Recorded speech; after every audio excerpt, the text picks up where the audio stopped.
Well, uranium stocks just keep disappointing, and we have to keep talking about it, unfortunately, here, Ben. I know we talked about it last time. We always do. But I also want to talk to you about inventories in China and Kazatomprom and AI and data centers and 100 other things. But before all that, oh, and for people listening, of course, this is energy transition talks. So that means I also have other companies coming in. I have a royalty company coming in right after Ben for a CEO barbecue. They have exposure to a lot of copper, but also gold and also even some battery metals. So that's going to be a deep dive. And then after that, there'll be somewhat of a unique CEO barbecue with the company that controls the largest titanium, well, technically rutile deposit in the world, but rutile is used for titanium. So very interesting. Both of those are actually recruit companies. That's how I got connected to them. None of them are paying to be here or anything like that. Just FYI. But it's going to be a long episode for sure. Interesting to the last second though, or so I hope. But Ben, you don't have all day. So, and I want to talk about Kazakhstan. Kazatomprom actually, even though their H1 2024 financials are already a couple of weeks old, and it has been well covered in the media. It's not being covered as in depth as you've gone through it, I imagine. So I want to talk to you about that. What do you think? What do you think I might be missing from this report? What caught your eye? Yeah, hi Antonio. Great to be back with you. I think that look, I think that the commentary coming into that call was I think that what was the results of that call were quite well documented coming into it. I think that the production cut was sort of almost consensus view from various sell side analysts that I'd spoken to, but also I think a lot of the sort of equity investors in the space had sort of priced in a cut of some kind. And I think that what was interesting is that we were coming off, at least in equity markets, quite a low base. A lot of these names sort of 35, 40% off their highs, some of them, most of the sector. I mean, Cameco's, etc., sort of 25, 30% off their highs. I think that you know, I think my fear personally as an analyst looking at the sector was, you can sort of do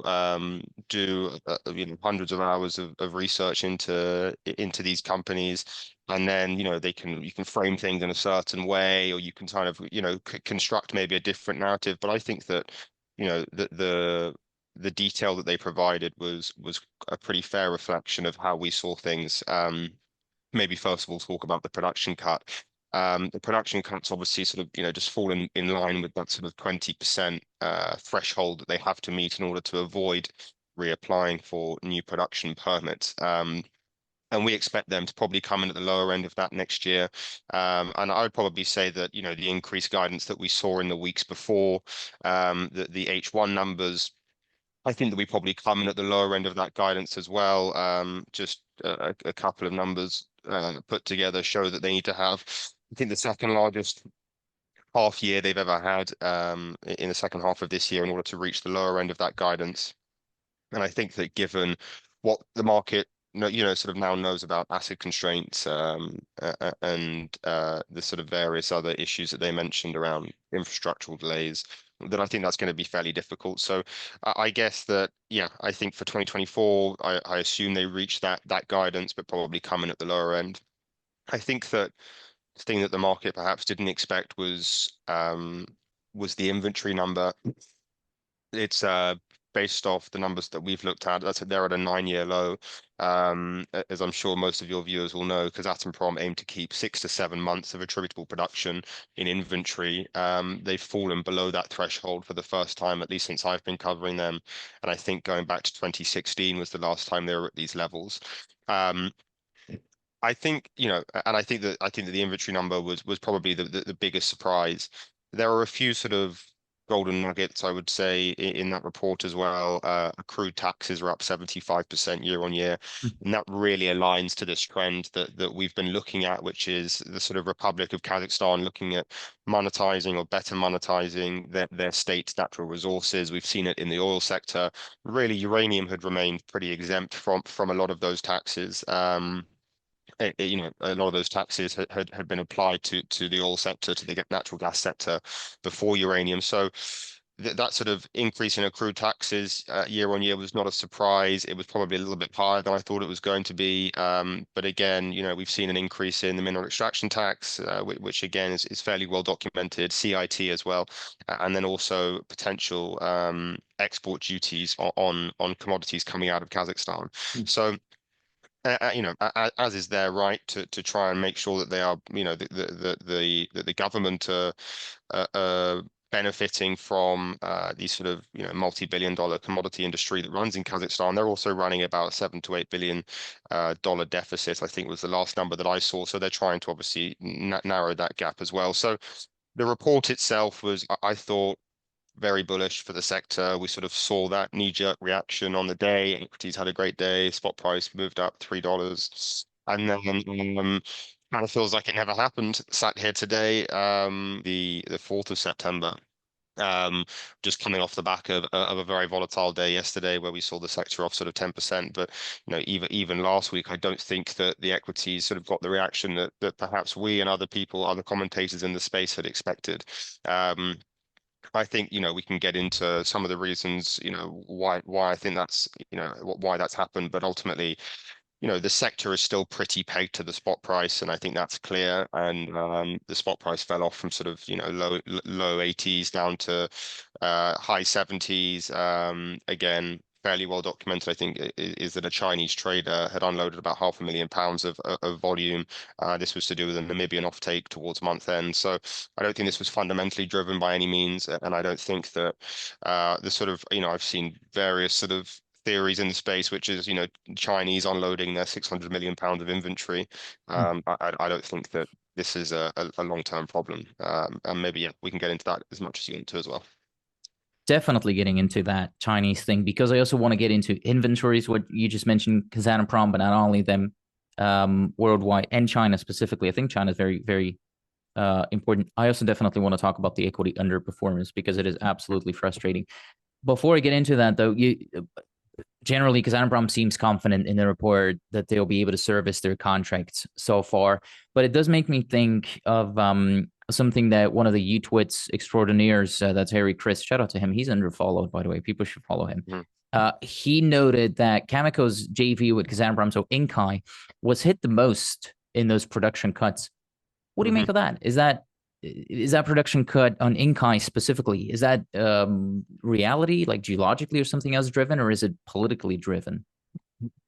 I think that the rhetoric from Kazatomprom was that the acid is directed to the mines where it will have the highest impact per pound, well, per ton of acid in terms of pounds of production. Now, I am not in a position to sit and commentate on whether that is true or not. It certainly seems sort of convenient. And also when you look at, the mines that are ultimately suffering, or at least, underperforming from the 2022 CPR report, it is the Western mines that are suffering, that are operating below that CPR number. Now, it's not exclusively, but, to give you a couple of numbers, Catco is operating at about, if you, again, simple math, double what they did in the first half of the year and the second half of the year, that can kind of give us some kind of idea around guidance for what each mine's going to produce. That would mean that Catco, which is a Orano JV, 49% owned by Orano, is going to operate at about 77%. And then you can also look at the Inkai mine, which was about 80%. So, it's 20% below where it's meant to be. Now, again, Budanovskoy, their sort of flagship asset, is only going to operate at about 16% of nameplate this year. Now, that's obviously their large development asset, and that's also a Russian JV. So it's not exclusive to Western JVs, but sort of aside from Budanovskoy, we are seeing most sort of Russian and Chinese JVs operating sort of fairly near capacity. You've got Khorasan, however, which is Rosatom, that's at about 82%. But then you look at mines like Karatau is 100%. But look, the supply problems that the Kazatomprom are facing is obviously impacting all of their mines to some extent. And ultimately, if we see ourselves in a situation where there's this finite amount of acid where we are today, and if we see that continuing, are Western mines going to suffer more than Russian and Chinese JVs is anyone's guess. But we can sort of take a look at the data that we have at the moment and say that there was at least last year definitely that trend, and it's sort of showing it's sort of following on into this year as well. So no proof, but at least an assumption, I suppose, or a gut feeling here might be that Kazatomprom is yet still turning more toward the east. Well, I suppose north and east. I think that, I mean, 75% of revenues last quarter were from China, so that's a fact. Mm, That's not speculation. It's well documented that mm, Russia and China are their two largest customers. And I think that also, it was interesting to see the announcement come out the same week where Russia approved 11 new reactors, China approved 11 new reactors. I think maybe we spoke about this last time. Is whenever people sort of talk about uranium and the fundamentals of the uranium market, it's so focused on the supply side. And I think that the supply side fragility is very well documented. And yes, there are things that it feels like things keep getting added on, which kind of, exacerbate the supply side sort of fragility. But the demand side is sort of ramping up, as planned, maybe at a faster rate than people thought. So mm. there's a few sort of things that also we should talk about, perhaps on the supply side, that I've learned just this week, are sort of some updates from various near-term producers. I think that, ultimately this deficit is not going away anytime soon. And maybe just to loop back into Kazatomprom, I think that I've always held the view that the only country capable of supplementing this deficit is gonna be Kazakhstan. I don't think that's a particularly outlandish view, right? I think that the indications that they gave to us 2 Fridays ago was that there are systemic structural problems at the world's largest uranium producer. I think that there were some commentators that were sort of worried about this huge amount of acid just turning up in Kazakhstan and the problems being solved. The acid shortages is a component of the issues going on in at Kazatomprom. They would admit that.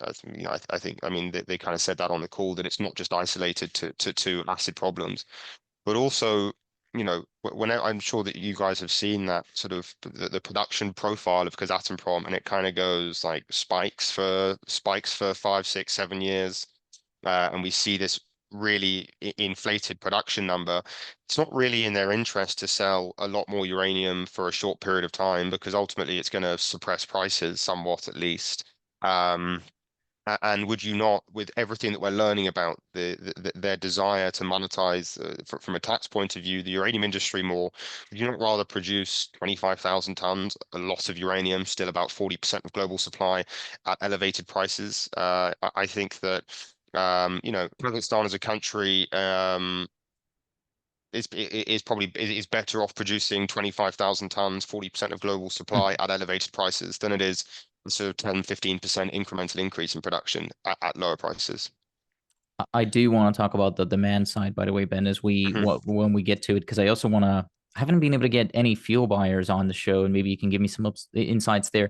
But inventories, the mhm. inventory thing is very interesting. Inventory levels for Xanoprom now seem rather low relative to what we've seen before. So has something changed in the way they report inventories, or like what's going on? I suppose I know why that's low, but is that where they want to keep it? Are they going to start building it up from here? What do you see? I mean, as far as I was aware, 2024 for Kazatomprom was meant to be a sort of stockpiling year, a restocking year.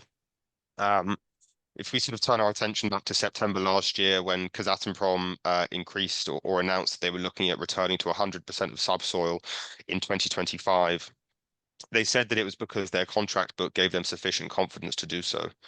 So in my mind, there were contracts in place, or at least contracts coming down the pipeline, that they thought, okay, it's time for us to, we're going to continue our sort of supply discipline, but now we can go back to 100% for the first time in, I can't remember how many years, maybe 7 or 8 years. Obviously, that's not gone to plan, and neither has this year, in terms of the sort of the production that they had expected to produce. There was always going to be a drag on inventories. Now producers can sort of pull a few levers here in terms of swaps, inventory elsewhere in other parts of the world, in order for them to meet sort of short-term obligations. But you can't do that forever. Eventually, this sort of tire kicking is going to have a negative effect on inventories, whether it's at the corporate level, as we saw it, because that's a problem, whether we see it at the utility level, which I think is, sort of what's coming down the pipeline for a lot of utilities now.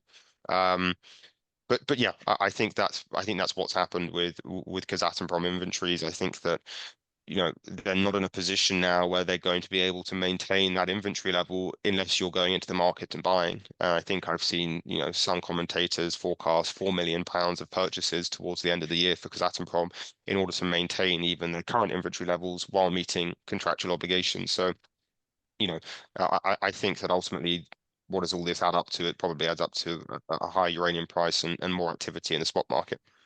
Who would they be buying from? Just buying on the spot market, just straight up? Yeah, I mean, look, the spot market's pretty dominated by traders. I don't know, if you wanted to go in there and buy £4 million, I highly doubt you're going to be able to get that in a day or even really a week. It's still incredibly thin, but as you well know, everyone has their price, and these traders will unload pounds at the right price. And look, I think they could find £4 million fine. But then look, you've got potentially, let's imagine a situation in which spots at a spot is at a premium and they're in the market as well, and then they, yellow cake's at a premium, so they exercise their option, and then Kazatomprom are accountable for £100 million of uranium to yellow cake. Uh, this is all assuming that the market remains the same as it is at the moment, where sentiment's probably at the lower end. It's definitely at the lower end. So yeah, it really depends on timing and how the market looks. And ultimately, look, this is the week of the year when everyone gets together and they have those conversations. I always think about that scene in The Office US where they go back to their same customers every single year to sign those paper Hmm. contracts, and then maybe this year or next year or the year after, there's no paper left. And I don't think that's far-fetched from reality at all. I think that conversations at WNA this year between utilities and fuel buyers are going to be very, very different. It's making me think of that meme, but it might work for us. I don't know if you know which one it is, but it's anyways, it's that's I want to talk about that as well later on. Well, apparently too many things really to talk about here. Do you think does Kazatomprom have a blueprint though for building inventory? I mean, is it have they done a lot of that before? Or is it kind of a see as you go type of approach for management here?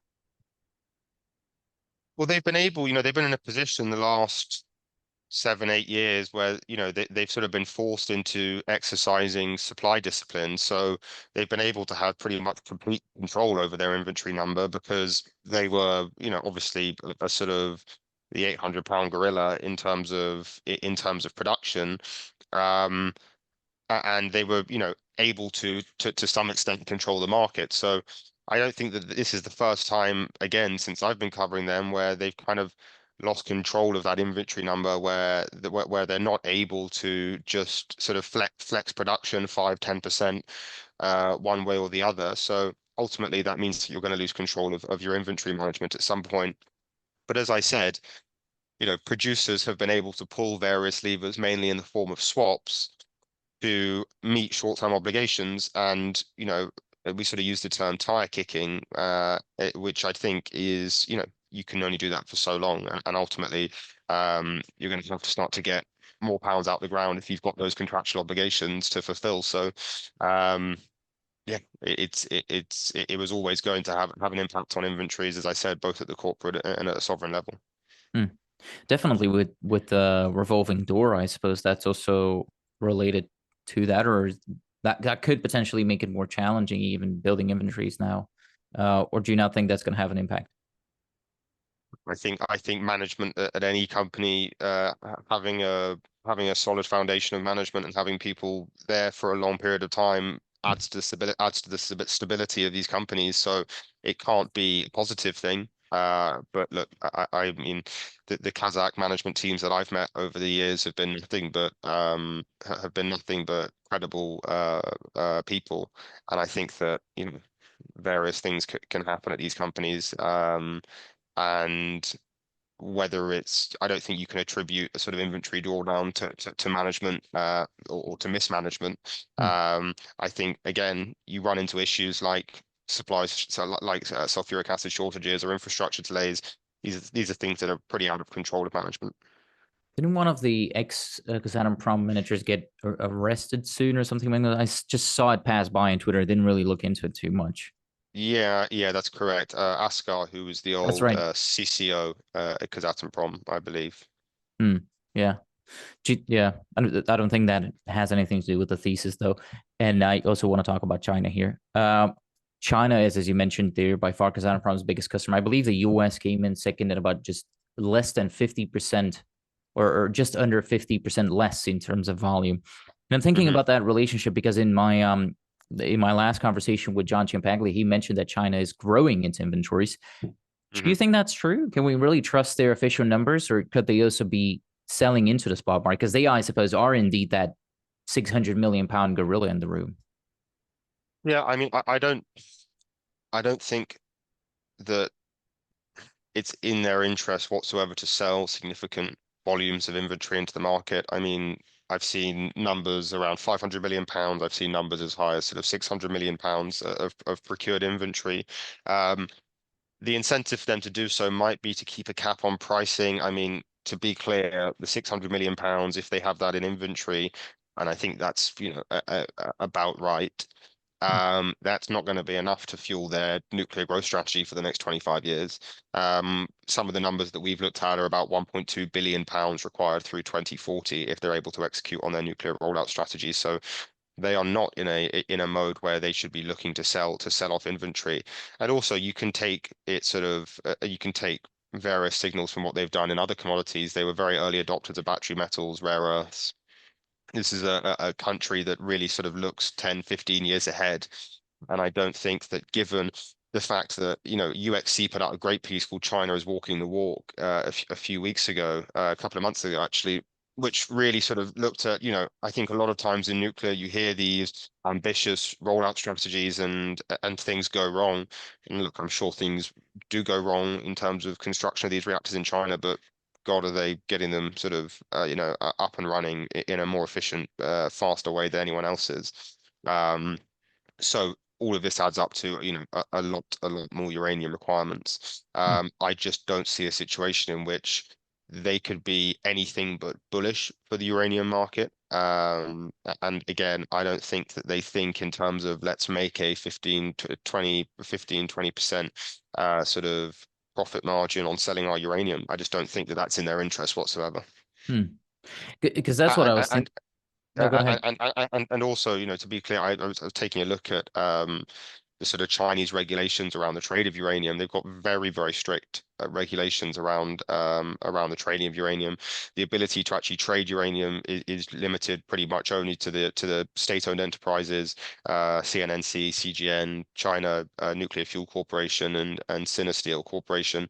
These are all sort of state-owned companies. One of them has got a trading arm, which is CGN, I believe. And look, these guys, again, it's not like a sort of Itochu or maybe like a Curzon uranium, Hmm. whereby this is like what they do for a living. It's really just to have a trading arm at their disposal should they need it. So essentially, if someone wants to be selling uranium out of China, be it just material or EUP, they have to go through them. So they're the last shot caller, if you will. Right. Yeah, these companies, I mean, these companies operate under really, really strict sort of government Hmm. regulation. It's again, it's not sort of like a sort of free market principle around sort of looking for profit in the uranium market. They operate under really strict, yeah, government oversight. Any other involvement in the uranium trade would require them to, to get specific government approval. Obviously, unauthorized trading of uranium is completely illegal. Actually, the number of companies, as I mentioned, is really sort of four of them. It's very, very limited, and that's really primarily due to the strategic importance and regulation of the resource. Hmm. So, I mean, I suppose there's no risk of China swamping the market in any way. They were selling some EUP to the US, though. What was that about? Yeah, I think that was sort of last year. I've seen various sort of answers to this. It was definitely surprising. It sort of went against everything that I thought that I knew about global geopolitics. But look, I don't see that being a long-term theme or of detriment to the uranium thesis at all. Good. Well, that's your China inventories. Thank you for that, I suppose, in-depth overview. Kazakhstan's also interesting. What about the rest? I mean, do you have any insights into how the global above ground inventory is faring these days, or maybe specifically the West, utilities and so on? Yeah, I mean, I think a country that falls under the radar a lot is India. I think that India, I mean, they're looking at, I think, a tenfold increase in nuclear capacity by 2047. They haven't really sort of ramped up their domestic procurement program. I even heard a sort of through the grapevine that India are going back into uranium mining or are going to grow their uranium mining. I think the numbers that I saw were sort of less than 1% of global supply last year out of India, but I would expect to see them ramp up their sort of procurement strategy, just looking at the size or the size of that nuclear growth strategy that they have. So yeah, maybe not on the same level of sort of like an Alashanku that we've seen in China or of that kind of procurement program, but look, it's another demand outlier, I would say, over the next sort of 10 years. Um, as you well know, it's very difficult to get a gauge, especially at the state level on inventories. These are it's an incredibly strategic resource. So it is just so opaque trying to get some proper numbers. But again, the baseline is that the US is probably less well covered than Europe. These sort of majors like your EDF, Dominions, Dukes, the guys who have been doing this for a long time, they've seen various sort of uranium cycles that they've sort of been through the volatility that's inherent to the uranium market. And I think that these guys are probably better covered than perhaps the sort of single name utilities. Some of these unregulated utilities in the US, for example. And ultimately, people talk about, the utility mindset as sort of this, herd mentality. But there's also something that I think needs addressing, which is that no one utility's ability to procure uranium is the same.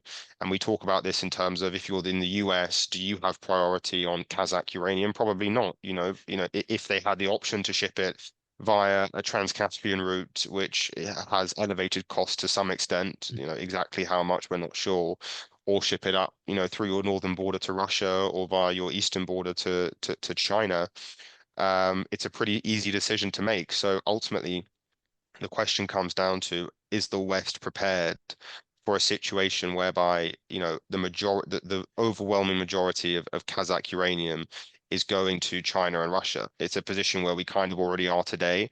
But once inventories are drawn down further and that sort of potential panic comes into the market, how are the US going to fare? It's certainly not going to be from their domestic uranium industry in the short term.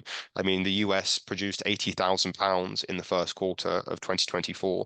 People talk about a supply side response like it's sort of, I mean, people talk about how slow the supply side response is in this sector, but we have been at an incentive price for some US uranium mines for a couple of years now, or at least 18 months. And we just haven't seen that sort of that supply side response. I was listening to Amir Adnani at UEC talk the other day.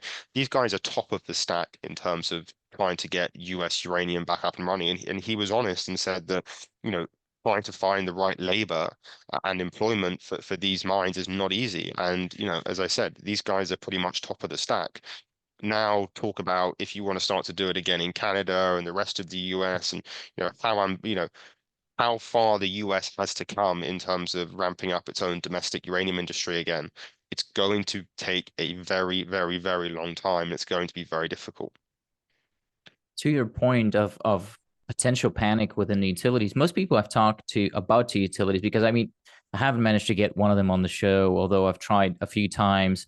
They don't necessarily look willing to speak, and I kind of get it looking at myself in the mirror sometimes. But do you talk to them? What are they telling you? Are they really the type two panic? Most people tell me they're not the type two panic. So if you talk to them, what are they telling you about what's happening right now? Yeah, I mean, fuel buyers are probably a lot smarter than people give them credit for. As I say, these guys the EDF, Dominions, Dukes, who have been doing this for since the 80s, 90s, they've seen every type of uranium market. I think that Perhaps you've got a sort of new generation of fuel buyers who didn't experience maybe the '07 sort of spike. We sometimes refer to that as like portfolio managers who didn't trade the great financial crisis. You sort of don't have that scar tissue of what happened last time. But also, if you're a fuel buyer looking at that chart, you sort of look at it as, that was short term, and why not wait for prices to come down? I think that that was kind of our 106, $107 a pound towards the end of last year, where fuel buyers just said, I'm not going to participate in this. And it was really traders that ran that price up to sort of the low triple digits. Um, when we talk to utilities, it's a conversation around obviously understanding their inventory management and how they go about addressing that. I think that, as I say, the unregulated utilities are slightly more nonchalant about sort of their own procurement versus, again, the guys who have been doing it for 30, 40 years. And I think that those are the ones that are probably going to be the first to fall in terms of going out into the market, trying to find pounds for 27, 8, 9 and beyond. And it's just not there. Even reading some of the Cameco statements, they're pretty much sold out through 2028. Because Atomprom, again, very well documented. You're not that additional incremental supply is just not there for utilities. And ultimately, when the first domino falls, there is a bit of a herd mentality among them. Whether they would admit that or not. Hmm. If that's the case, and if it, I mean, you and I tend to agree with you. I know a couple of them, I suppose, that they just wouldn't get in front of the mic, and they're many, many times smarter than me. So I would tend to agree with you. It is that most of them know what's happening. How do you explain the drop in the spot market though over the last couple of months, in combination with everything that we've talked about so far? Them understanding that the spot market is getting tighter and they're going to have to source that uranium from somewhere. How can uranium be dropping in the meantime?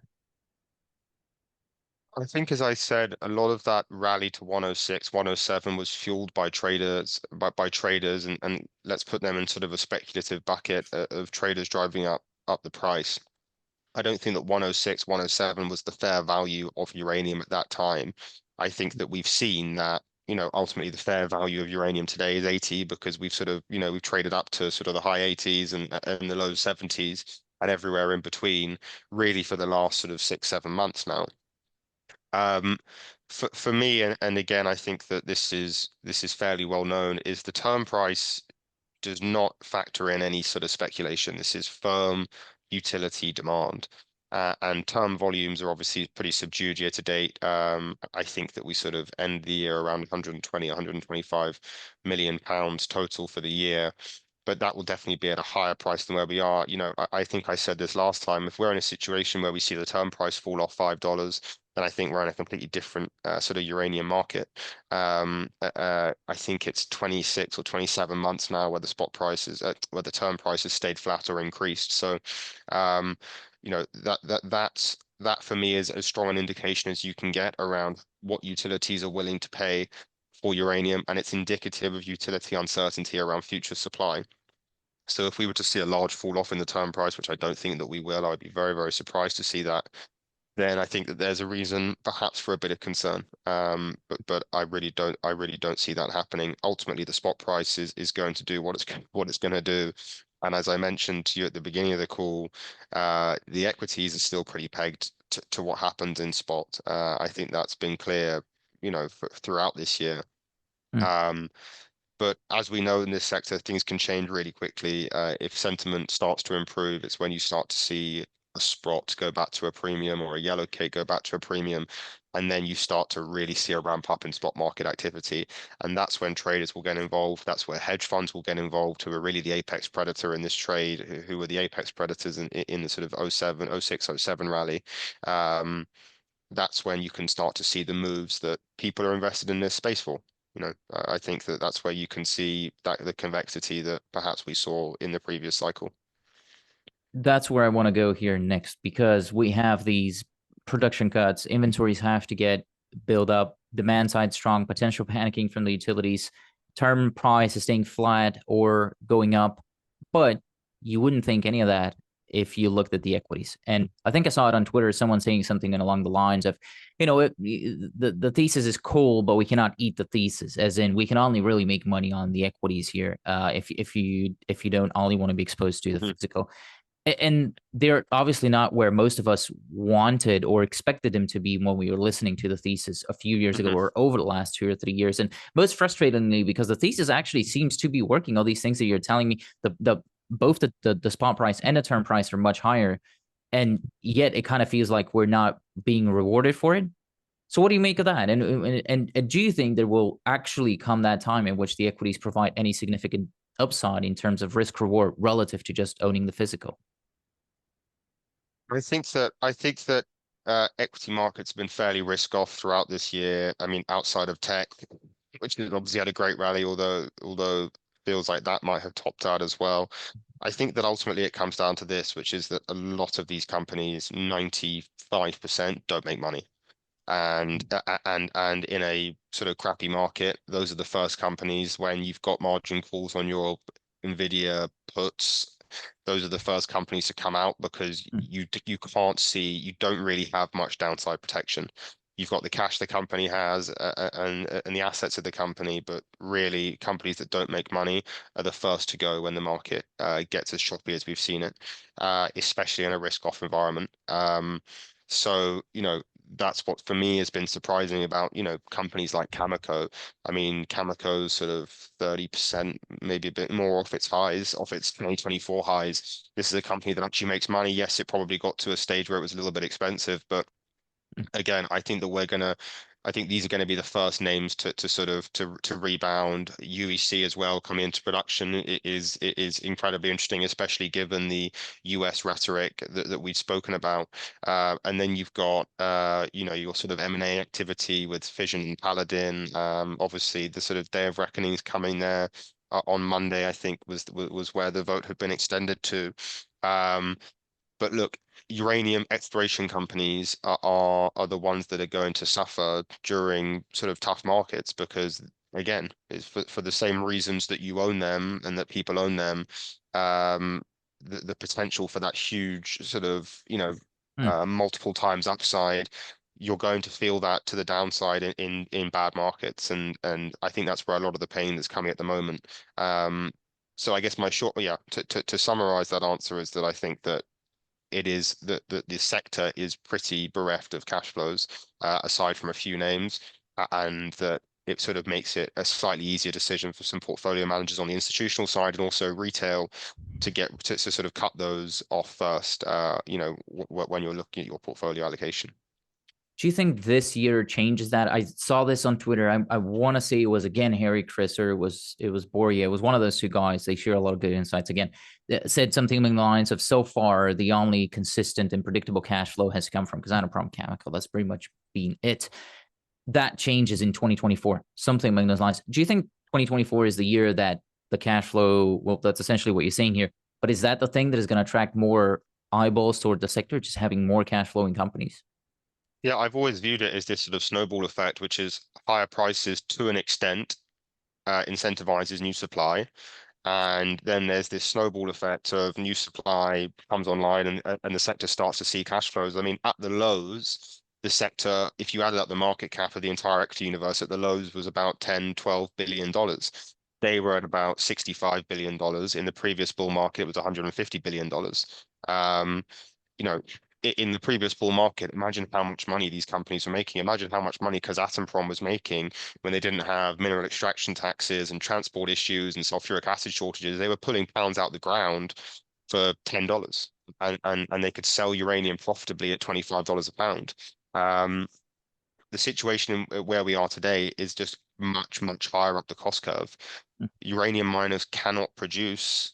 Even Kazatomprom has been pushed way higher up the cost curve than even when I started looking at this sort of 5 years ago. Again, when it was sort of $10, $12 price for them to get it out, to get pounds out the ground. I think that again, the snowball effect that I'm referring to here is it's just coming off a much, much higher base. And ultimately, that makes me think that we're going to surpass the previous bull market considerably at some point because there's going to be a lot more cash flows in the sector. There's more uranium. There's more uranium is going to be needed. More cash flows will come as a result of that. And again, maybe just a final comment on that. The previous bull market, I can't remember who said this to me, but it was a great one-liner, is that the previous bull market was when half the world was against nuclear. Um, we're in a completely different sort of landscape in terms of sentiment towards nuclear power.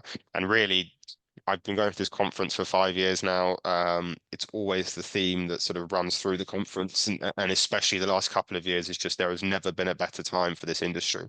Mm, People are really, really that they are having, people that have been doing this for 30, 40 years. A great friend of our firm, Scott Melby at UEC, talking about how in his 40 years in this sector, he has never seen a better time to invest in it. Take it from someone like him, not me, that has again seen every single type of cycle you can see in this market. Um, mm. this is an amazing place to be allocated. It just might take some time. It was Mike Alkin who told me that recently, something along the lines of there was a supply surplus last time. Price still went from 50 to almost 150, 140, really, in a couple of months. And there was a supply surplus. And right now, everyone's basically predicting a supply deficit. So I am already bullish enough on that. I'm thinking though, but there's a lot of talk about decoupling a while back as well. That didn't quite materialize. And although I hope you're right for all the equities, and I'm hoping that that is actually going to attract attention to the space, and not only the cash flowing ones, but also the URNM, URNJ as a whole. Mhm. I wonder if that's actually true for the juniors, because I also wonder, there's been a lot of wondering going on apparently, but I wonder if there's been any permanent damage done to the trust in the juniors in particular. And that's the case. If that's the case, they are, as non-revenue generating companies who rely on the public market to keep their businesses afloat. I wonder if juniors make any type of sense at this stage from a risk reward perspective, given the dent in the trust that's being made. What do you make of it? I think that you and I have spoken about this. We we were so convicted in the underlying uranium thesis that we didn't want to put our eggs in the basket of a company that perhaps, but potentially didn't have any. Um, so, so So I completely understand why people go into that space. And ultimately, I think you've got to understand geology really, really well to have a genuine edge in terms of where to allocate to that space. Plus, looking at, I think obviously management teams is a massive part of it. I mean, a company that we've looked at in detail is Sky Harbor, where you kind of spread that risk over 29 projects that they have.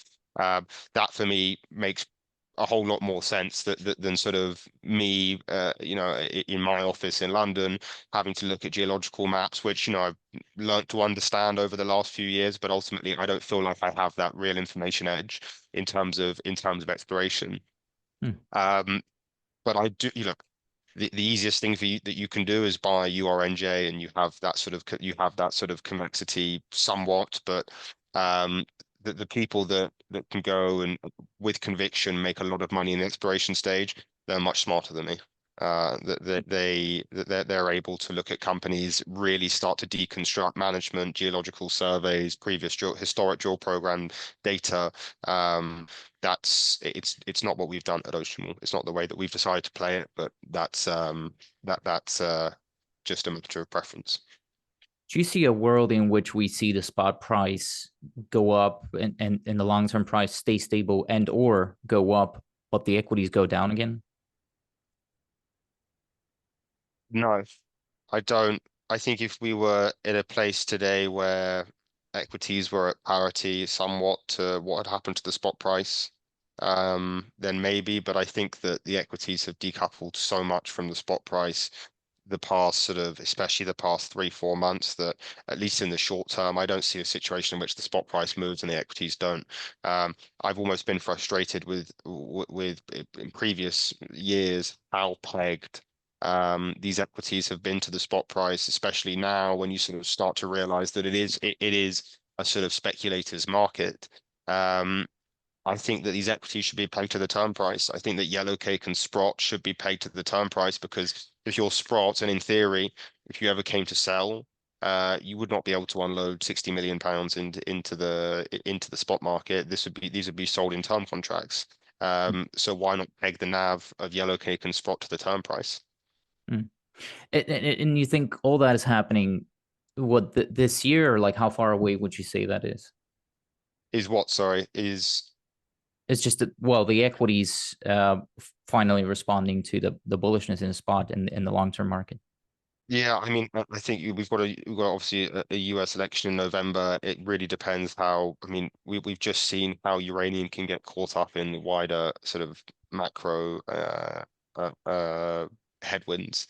So it really depends sort of, how broader equity markets behave, but I don't see any reason fundamentally why this sector shouldn't have a massive end of the year. Hmm. Really, really, really hope you're right on there. Given how leveraged your career seems toward uranium as a whole and your firm's reputation overall and everything, do you personally diversify otherwise with your own portfolio, or are you 100% kind of YOLO degenerate in uranium? Not quite. I would definitely say I'm overweight. I mean, as a firm, we focus on niche alternative investing. We've done uranium, we've done Venezuelan bonds, isotope enrichment. We've also done stuff that's a lot easier to understand. Like we've raised money for a great beer company, for a great music company. Um, Mm, but we try and find stuff that's value plus catalyst. That's really what runs through everything that we do at Ocean Wall. At a personal level, I would definitely say I have a commodities bias. As I said, I'm definitely overweight the uranium space personally, but gold's become increasingly interesting. I also done a fair bit of work on the tin space as well. I also, like most people, have tried to look at data centers in quite a lot of detail. There's a few companies in the data center space which I really like, sort of picks and shovels plays that perhaps haven't had that sort of same, huge rise that the likes of Nvidia have. But no, I try and remain as sort of diversified personally as possible. But again, I do this all day, every day. So mm, it's hard to not convince yourself that you want to put all of your money into some of these names. But mm. it's rule number one, right? Can't do that. So by the end of this year, you're either broke and depressed or you're having dinner with King Charles. What Pretty much. what do you see? What else do you see in terms of risk reward? I mean, is there anything that you think is better than uranium in terms of risk reward right now? Not at these levels, no. I mean, it just feels certain names feel incredibly cheap. And there's nowhere that I would want to be higher or more position coming into the end of this year than uranium with everything that with, as I mentioned, the sector sort of 30% off its 2024 highs, and with the fundamental backdrop being this strong, I still remain as convicted in this thesis as I have for the last 4 years. What would you? That's a good point. Would you have had the same conviction like a year ago or maybe 6 months ago when the URNM was trading into almost the 60s? Would you have had the same conviction? Yeah, it's a good question because I always think back to, and I go back through my old work that I did in sort of 2019, 20, and I read through the sort of reports that I put out to investors then. It was a dead simple thesis at that time, which was that uranium price is trading below the marginal cost of production, and there's a nuclear renaissance, or at least there's green shoots of a nuclear renaissance, and the world's going to need a lot more uranium. It was a very, very easy sell at that point. It was a completely different thesis to what we have today, where we kind of have an incentive price that makes sense for enough mines to come online. I think we're still probably a bit below that.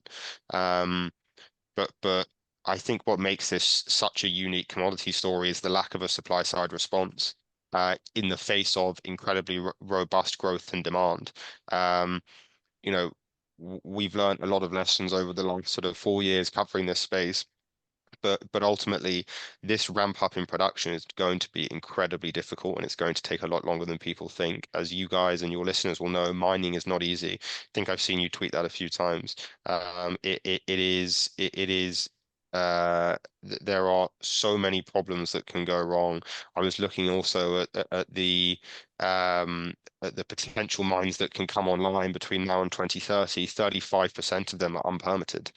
They've got to go through all of these licensing and permitting processes in countries that haven't given uranium mine licenses for 20 years.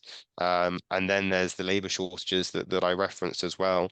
Again, I often sort of refer to this point, which is that the uranium market went through a sort of 10 years, a 10-year uranium winter, whereby all of the talent, or a good amount of the talent, left the industry to go to the hot metals at that time, lithiums, your battery metals, your coppers, and they went to apply their skills at those kind of mines. And you can't just sort of click your fingers and say, right, we're ready to start production again. The sort of exodus of talent from this sector, it is going to be a massive contributor to why the supply side response is going to be so slow. Hmm. And again, I really hope that's going to be the case for the equities as well. It does seem like we're at the mercy of risk on or risk off there, but it does show the importance of stock picking. I think that I recently did an episode with a friend of mine, analyst also, who collected data. He screened 2,249 companies in the junior space across different exchanges.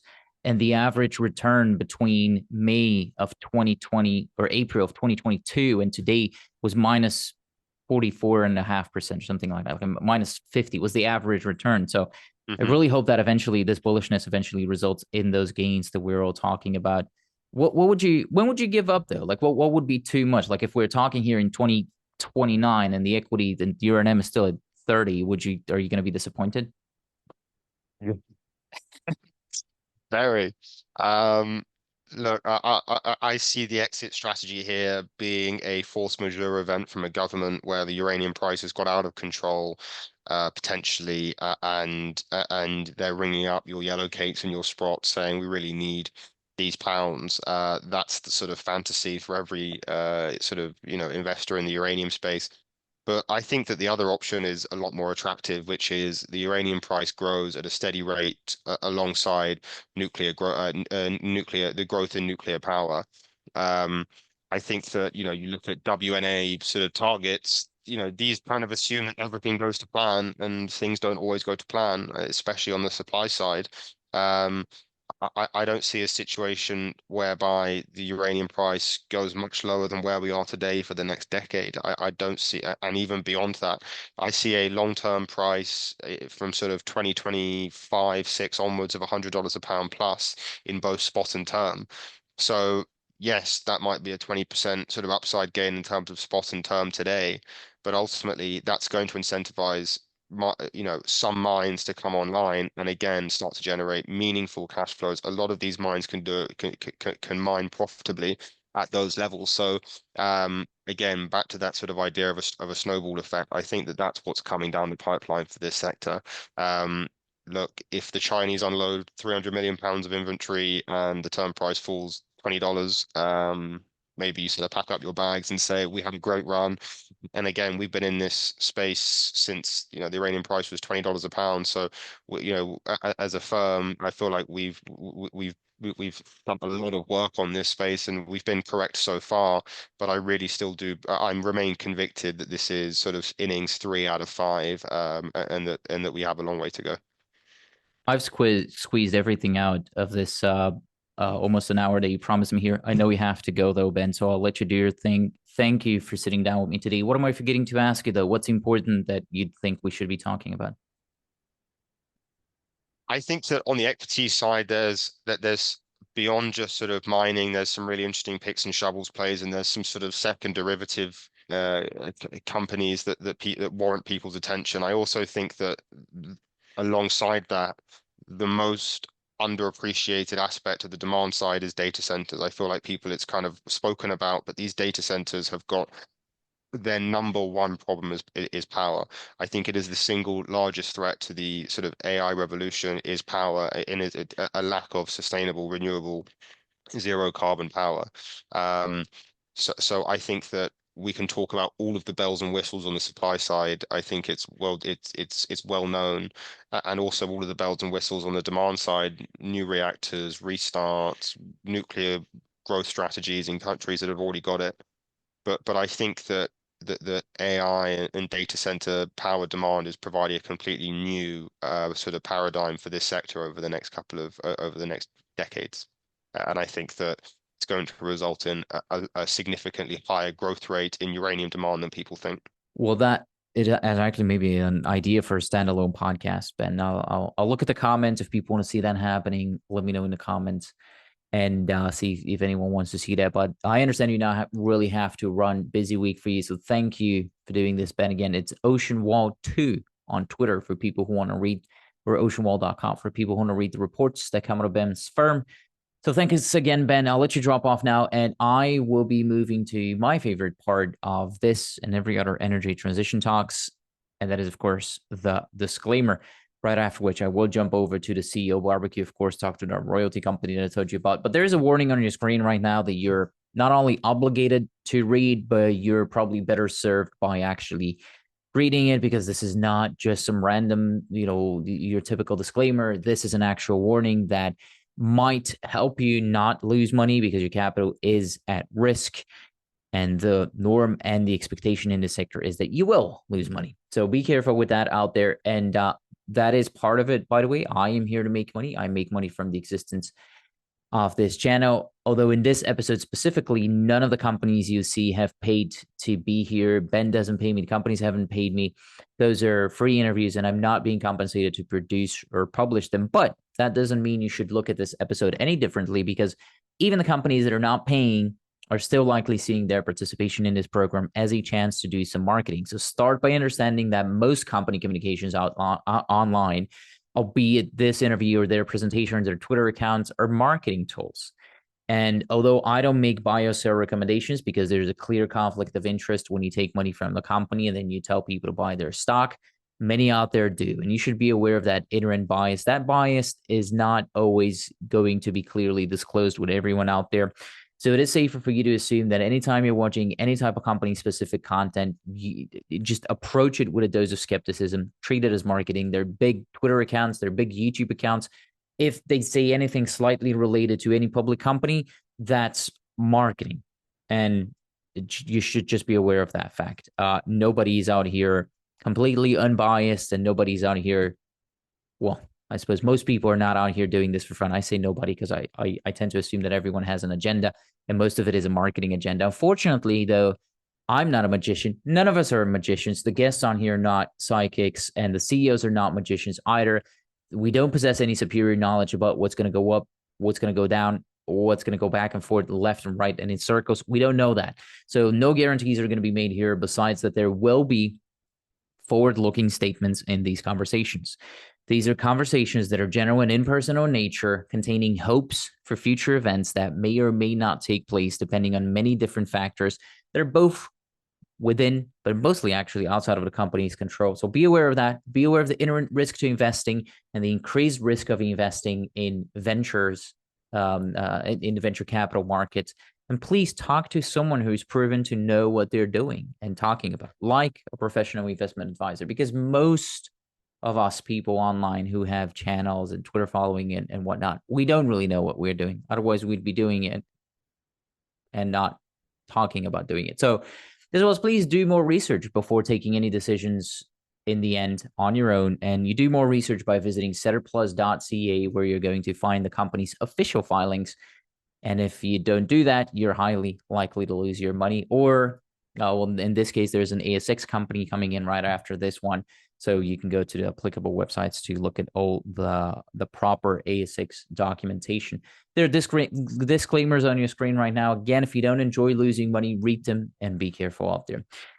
With all that said, though, I'm actually going to kick off the CEO barbecues for this week by traveling to Vancouver. And instead of visiting a project on the ground, I'm actually visiting an office where I'll be speaking with Dave Cole, the CEO and co-founder of EMX Royalty. The company is listed as EMX, so EMX on the TSX Ventures Exchange in Canada, where an average of about 19,000 shares trade each day, with a 52-week low of 57 cents and a 52-week high of $2.92, with a market cap of about $245 million and about 115 million shares outstanding today. This is a $2.17 stock.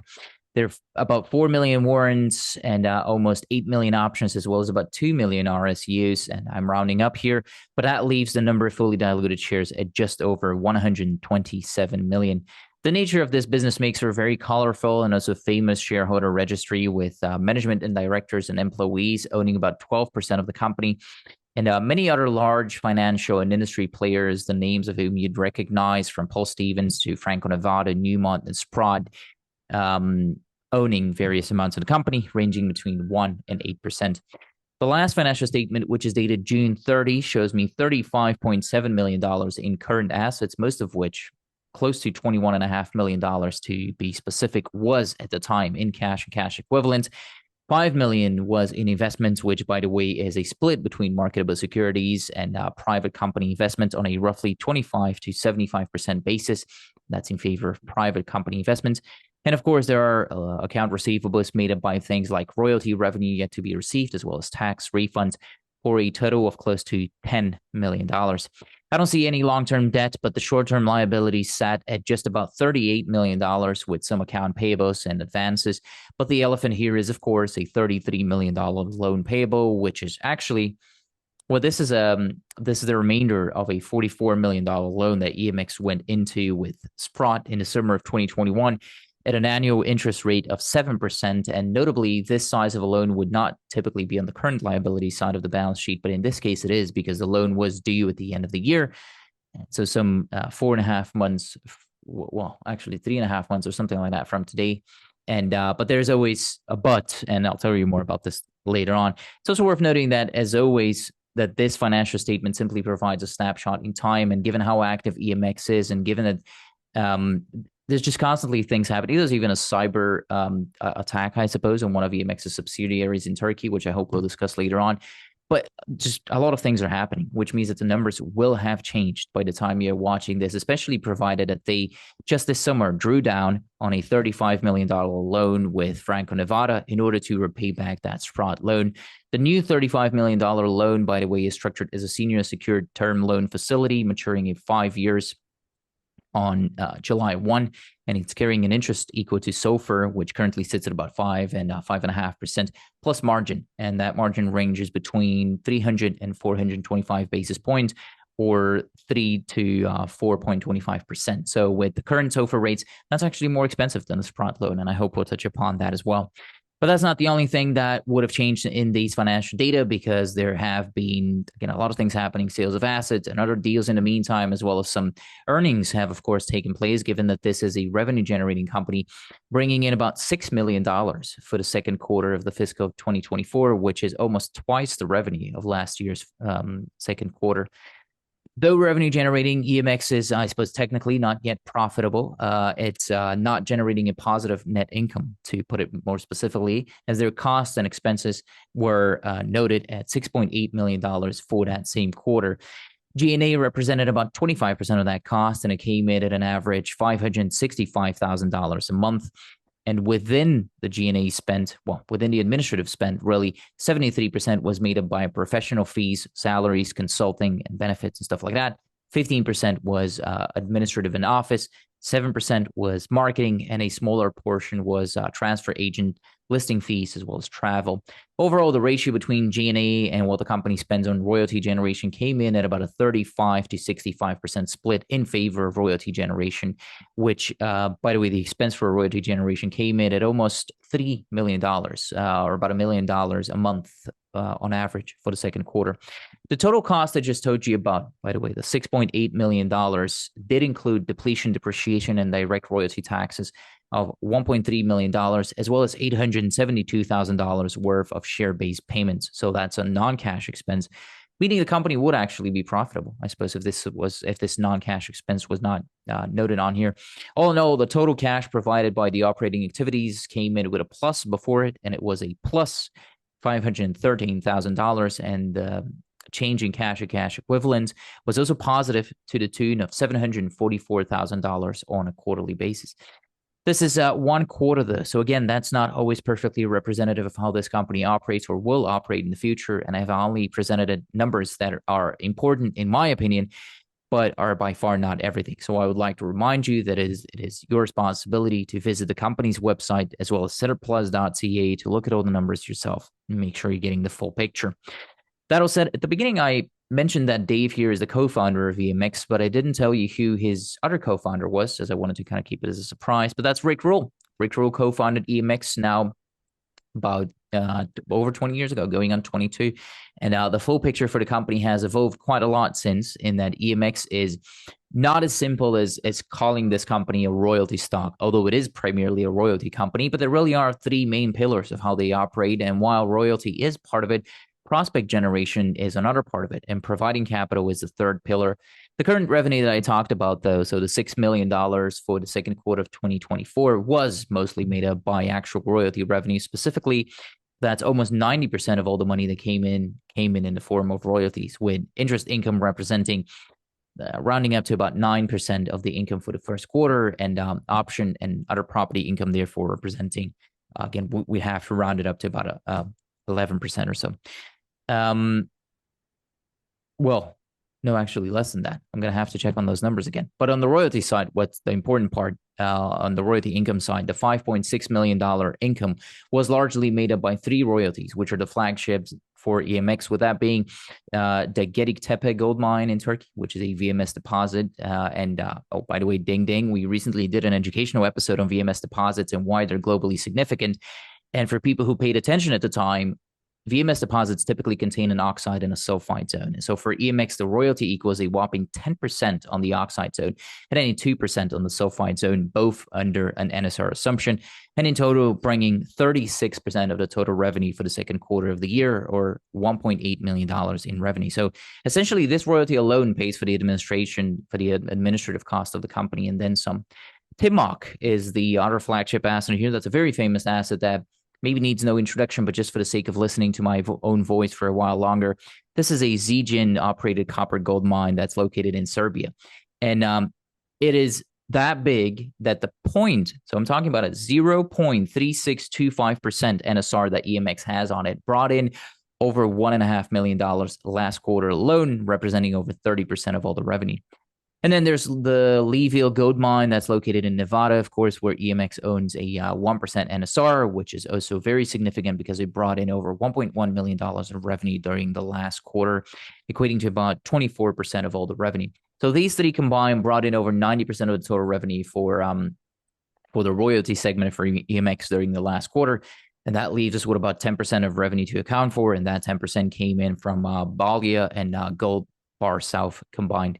This overview, by the way, does not cover the revenue that the company generates through the Caserones copper molybdenum mine that EMX also has a royalty on through an ownership in another company that's called SLM California, which was most recently, their ownership in SLM, by the way, is most recently increased for the sum of $4.7 million and has now left EMX with an effective royalty of 0.83%, which is not a lot, you might think, because it doesn't sound like a lot. But this is truly a generational copper asset that we're talking about. So it generated a total of over $2.7 million in revenue for EMX over the last reported 3 months. So again, I do like listening to my own voice, but there's clearly a lot going on, way more than what I could cover in these 9 or 10 minutes. So instead, I'll shut up now and give you the word, Dave. And although I asked you this question when we met in Florida a couple of months ago, it's your first time on the CEO barbecue. So I'll kick it off with that same question. Who are you, and why should I trust you with my money? I'm Dave Cole, and my background is from an educational standpoint, bachelor's degree in geology, master's degree in economic geology, which is the geology and beneficiation of economic mineral deposits, and in case your viewers would like to understand that a little better. And I've really only had 2 jobs my whole life. I worked for Newmont Mining Corporation all around the world, mostly at the pointy end of the stick, out doing exploration and discovery work on multiple continents. And then left Newmont to co-found this company with Rick and Michael Wynn. And we've had a lot of fun since. I've been here for 21 plus years. And why would you want to trust us with your money? We have a 2-decade track record of allocating capital astutely across those 3 pillars that you mentioned. Our internal rate of return on our strategic investments has been, plus 20% on a compounded annual basis. We've made a lot of money with our strategic investments, a couple of outsized wins. Some of those strategic investments have gone to absolute zero, so they don't all win. But the net result is we've made over $55 million on our strategic investments, which is really a side business to our core business, which is royalty generation. which is a business model that's evolved from the prospect generation business model. And we clearly started this company as a pure prospect generator. That's where we take our astute geological capabilities and go out and acquire prospective mineral rights. We coalesce the exist to an industry that's hungry for discovery opportunities. In the case of the way that we do this, not all project generators do it the same. The way that we do it is that we focus on the royalty component. So we sell those assets off, keep a royalty and other property agreement payments that come back to us, of which you highlighted very nicely.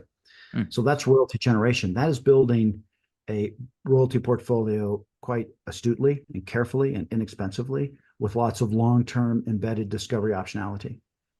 To augment that portfolio that we've built through royalty generation, that's prospect generation focused on the royalty component.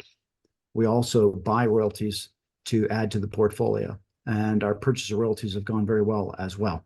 So this has put us in a situation today where we touch nearly 5 million acres of mineral rights worldwide, have over, I believe, 170 royalties, another roughly 100 mineral property positions in addition to those that are royalties around the world. And for this is our 5th consecutive quarter with strong positive cash flow. I want to talk about strong positive cash flow and all the other things. And I suppose what makes it easier to trust management teams is a share price that goes up. I suppose that might make it too simplistic. And while yours is not down over the last 52 weeks, as I mentioned, it's a long ways away from the 460 that at its high about 3 years ago, even though gold and copper have climbed a lot since. So talk to me about what happened there. What do you think you can do on the company level to remedy the market's discontent with the junior sector as a whole? Yeah, so it's a bit of a compound question. Let's go back and tear that apart if you don't mind, Antonio. So first of all, we first raised money from outside sources, not including seed stock, into EMX at the equivalent of 15 cents USD per share. And we're now trading at around $1.70. That's about a 14% compounded annual growth rate since the time that we first raised money since that point in time. And that's ahead of the S&P 500 average and well ahead of many junior resource companies. I'd like to point that out as well, specifically in regards to a portion of your question. And then the next part of the question was, refresh my memory. What can you do to bring back excitement to that 460? So that question around stock price performance is really a beta analysis. That's not an alpha analysis. The overall market for junior natural resource companies over that time frame, despite strong metal prices, has been astonishingly weak. It's been one of the greater bifurcations of that nature during my career. It's been quite interesting to witness and to live through, but it's a fact. It's a fact that we're trading near all-time high gold prices, and gold companies have struggled. And we could argue as to why that is, but the babies have been thrown out with the bathwater. And our stock price has suffered right along with our competitors. And so our alpha performance actually has been quite reasonable and has been for 20 years. But you're distinctly correct that the overall sector has not responded to strong metal prices. And it's not just gold. Copper prices are fairly strong. Silver prices are strong. Molybdenum prices have been strong in the recent past, et cetera. It's very interesting where that's going. I talked to a lot of people. I recently spoke to John Goodman, and he pointed that out as well. But it's really at extreme levels, which is making me bullish and bearish at the same time. And there are really multiple ways for you to close what you call a valuation gap here. Essentially, one of it is through implementation of the growth strategy over the long run. So keep delivering the revenue and cash flow and keep generating ROIs like the one you've gotten on Timok, for example. And I hope we'll talk about that strategy later on. But another way of closing that valuation gap, I suppose, is doing something financially, like again, getting cash flow positive through lowering costs and other stuff. But then what you do with that cash flow could also be part of it. Paying a dividend, doing buybacks among the few options available, and then insider purchases being another one. What of the available tools are you most keen on using to kind of re-rate the stock, though? Is it keep doing the buybacks, or do you think it'll become a combination of more than that and maybe issue a dividend soon? How do you see that? Yeah, you're good with the compounded questions. But let's go back, Antonio, and talk about your question around the cyclical nature of the business. And that reminds me distinctly of one of Rick Rule's sayings. And that is that you want to use the cycles to your advantage rather than be used by the cycles. And that statement is applicable to your investor friends and our investor friends and ourselves, as well as the company.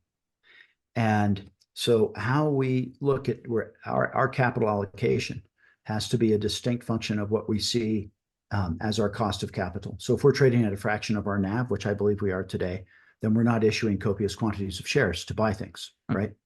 And but what we are doing, coming back to one of your previous aspects of the question, is we're buying back shares.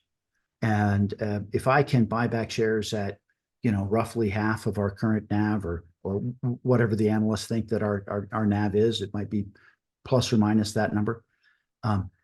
When I'm exposing myself and my shareholders through share purchase to assets of the quality of Timok and Caserones, I believe that's a very good allocation of capital. So that's the kind of thing that we're doing today. We're also looking for smallish incremental purchases that we can make with our strong cash flow without issuing further shares. And then the next thing, well, those are the two best avenues for us to pursue at this point in time until we have a stronger share valuation. What would it take for you to do a dividend? No. So there's no reason why we should pay a dividend, particularly for folks like yourself in Europe, where they are taxed onerously, depending upon which country you're in, taxed onerously on the payment of the dividend. Of course, we pay tax, we pay corporate tax, then distribute after-tax money as a dividend, and then the recipient pays tax again. That's not efficient. Makes more sense for us to buy shares back. That is true. We have a 30% dividend tax over here, so it is. It can get painful. Sometimes even when companies spin out a company and you get those shares as a dividend, that actually it's not a preferable option for a lot of us. How is the buyback program going, by the way? Is there anything more that you can tell me about it than what I can see online? No, I can't tell you anything more than you can see online, but all the share purchasers are reported in a timely manner. Yeah. And there were periods where we could not buy back because we were encumbered by blackouts. But at this point in time, there's an algorithm in place, and that algorithm is managed by National Bank, and I believe they've been doing a very efficient job. Okay. Does that mean that your approach to options over time and RSUs that you issue to the team might change too, though, again, over time? Or I mean, is that going to change? So, our whole compensation evolves with the ebbs and flows of the market. Advice from Lane Caputo, our advisors on compensation, and the desires of the compensation committee. Why I'm asking that is because I'm thinking, how are you going to keep a balance between buying back stock and then issuing new stock through, again, options, RSUs, or other share-based payment methods? Independent variables. So motivating our team with options and RSUs is integral to having super sharp business people, geologists, engineers advancing the company. That's critical part of us managing this company and the value creation path that we are on. That is independent from the decision to allocate capital back towards reduction of the share count by purchasing shares out of the open market because we're trading at a fraction of our NAV. I do want to talk about that path to creating more value with the strategy and the business approach that you're going for here with, as I said, royalty generation still being 90% of that revenue, even though it's a 3-pillar business model. Is that where you'd like to keep it, or will the other parts of the business grow as you grow? So the royalty generation side of our business, in my view, operates best when it's lean and mean. And I like that business to operate worldwide, and some of the great value that comes out of it isn't necessarily, or it isn't entirely, those royalties which are generated. It's also the opportunities that astute team comes up with to buy royalties that are not going through a sales process, such as Timok being the preeminent example, where I paid 200,000 Canadian dollars for that royalty, and today would have a NAV that is vastly higher, probably at close to $100 million. And last quarter paid 1.58 million. So that's an example of the kind of value that can be created by having smart people in mineral belts around the world, identifying opportunities to purchase royalties that are not going through process, also generating royalties because they see prospective mineral rights to acquire and thus become part of our royalty generation machine. And thirdly, identify share purchasing opportunities as we've done, nicely over the course of the last 2 decades to make additional monies. You're talking about purchasing royalties. Are you ever on the other side? Like, would you sell, like, how much, if I came to you and I said, Dave, I found an unlimited money glitch. I have as much money as you want. How much money do you want for Timok? Would you ever sell it? Well, I've never sold a royalty. It's a short answer to your question. And I'm asked continually. And my usual response is we're not in the business of selling royalties. We're in the business of accumulating them. Now, that doesn't mean that if somebody made me an absurd offer, I wouldn't consider it. What? Yeah. What would an absurd offer? Like you said, a NAV on Timok is $100 million. That's That's just about my a rough guess. Yeah. You could check with what the analysts have actually put out on that. okay. Yeah. Let's maybe talk about how you buy them, though. You said maybe not go down that road because it's not your business to sell royalties. You buy them. What are the criteria for EMX to get interested in a project? Well, one of the most important aspects of royalties that really drive their valuation is optionality. And the most significant component of optionality, there's commodity price optionality. There would be the ability to further the engineering or the metallurgical aspects of a project. That's another type of optionality. But the most important one is discovery optionality. And this is where these economic geological talents come to play in regards to unearthing value creation potential. So we're really keyed in on discovery optionality as one of the most important aspects of our analysis. When you find something like that, that's optionality, what else are you looking for? I mean, is it commodity specific? Is it geology specific? What exactly are you looking for? Trying to think about how best to answer your question. So, of course, we want to be exposed to the best geology we can. Super prospective. We believe there's opportunities to find great new deposits within our royalty footprints. And we are fairly agnostic across the metal space. And we have a lot of talent in what we call ARC terrains, which tend to be prospective for copper and gold. We believe copper and gold are both great elements to be exposed to. As Bristow says at Barrick, gold's the most precious metal, copper's the most strategic. So you don't necessarily want to go, there's other strategic things out there. I mean, like you have a little bit of battery metals exposure too, but you don't necessarily want to go down that road of battery metals. So we have a lot of mafic rock and ultramafic rock associated sulfide nickel systems that commonly come with byproduct copper, cobalt, and platinum group elements. And we believe those are good geological terrains to be exposed to, yes. Okay. But it's not, you don't start top down. Like you don't go and look at the economy and you're like, oh, we're going to need a bunch of lithium. Let me get exposure to lithium. That's not how you operate. Our main driver is looking for prospective mineral rights. Okay. So it is, yeah. So it's essentially. And then from my perspective, actually in management of the company, you might find this answer different than you would expect.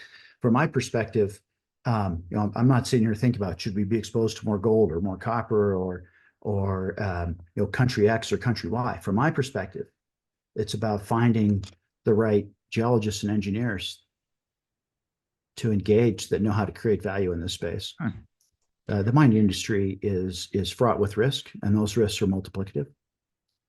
And it's these A and A plus players that I want to engage and have engaged to build this team that know how to ascertain those risks and see those opportunities and act accordingly. I like that answer because it is focused on actually making money for the company instead of it being a promotion tool, if you will, because you had the opportunity to say, oh, we're going to keep following the trends. And then, molybdenum is hot. So let's get a molybdenum master. Antimony is hot. Let's get that and promote it that way. But you're actually looking for assets that you can couple the right people to and make money off of it. That's what I'm getting out of this. Actually, to some degree, we're the opposite of what you just described. when a certain commodity is out of favor is when we usually like to go out and acquire mineral rights associated with that commodity because we know it'll be easier. Well, to bring up another Rickroll quote, you're a contrarian or you will be a victim in this space. So that's what he tells me all the time. So yeah.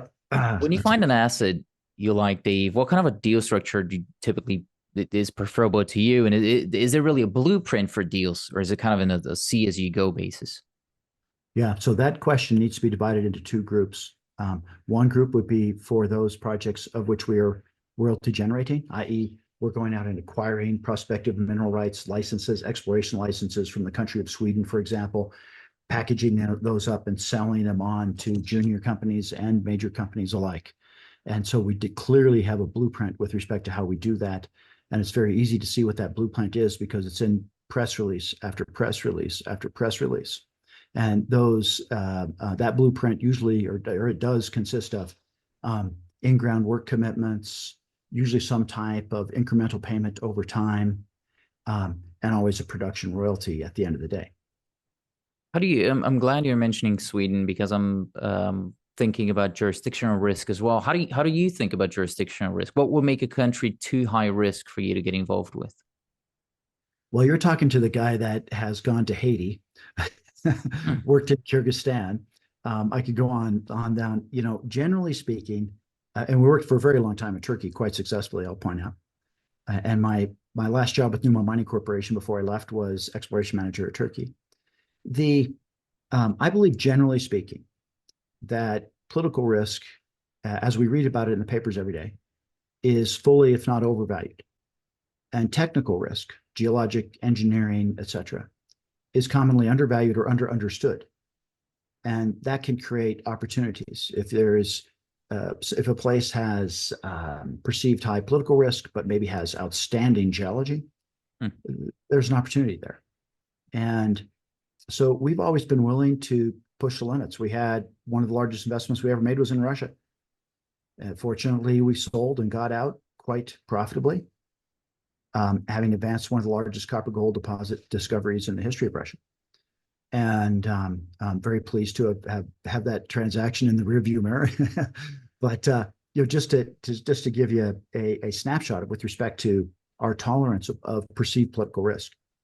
That being said, we love working in Sweden. We believe it's one of the best countries in the world to work in. Very short permitting timeline, very mature attitude towards mineral resource development.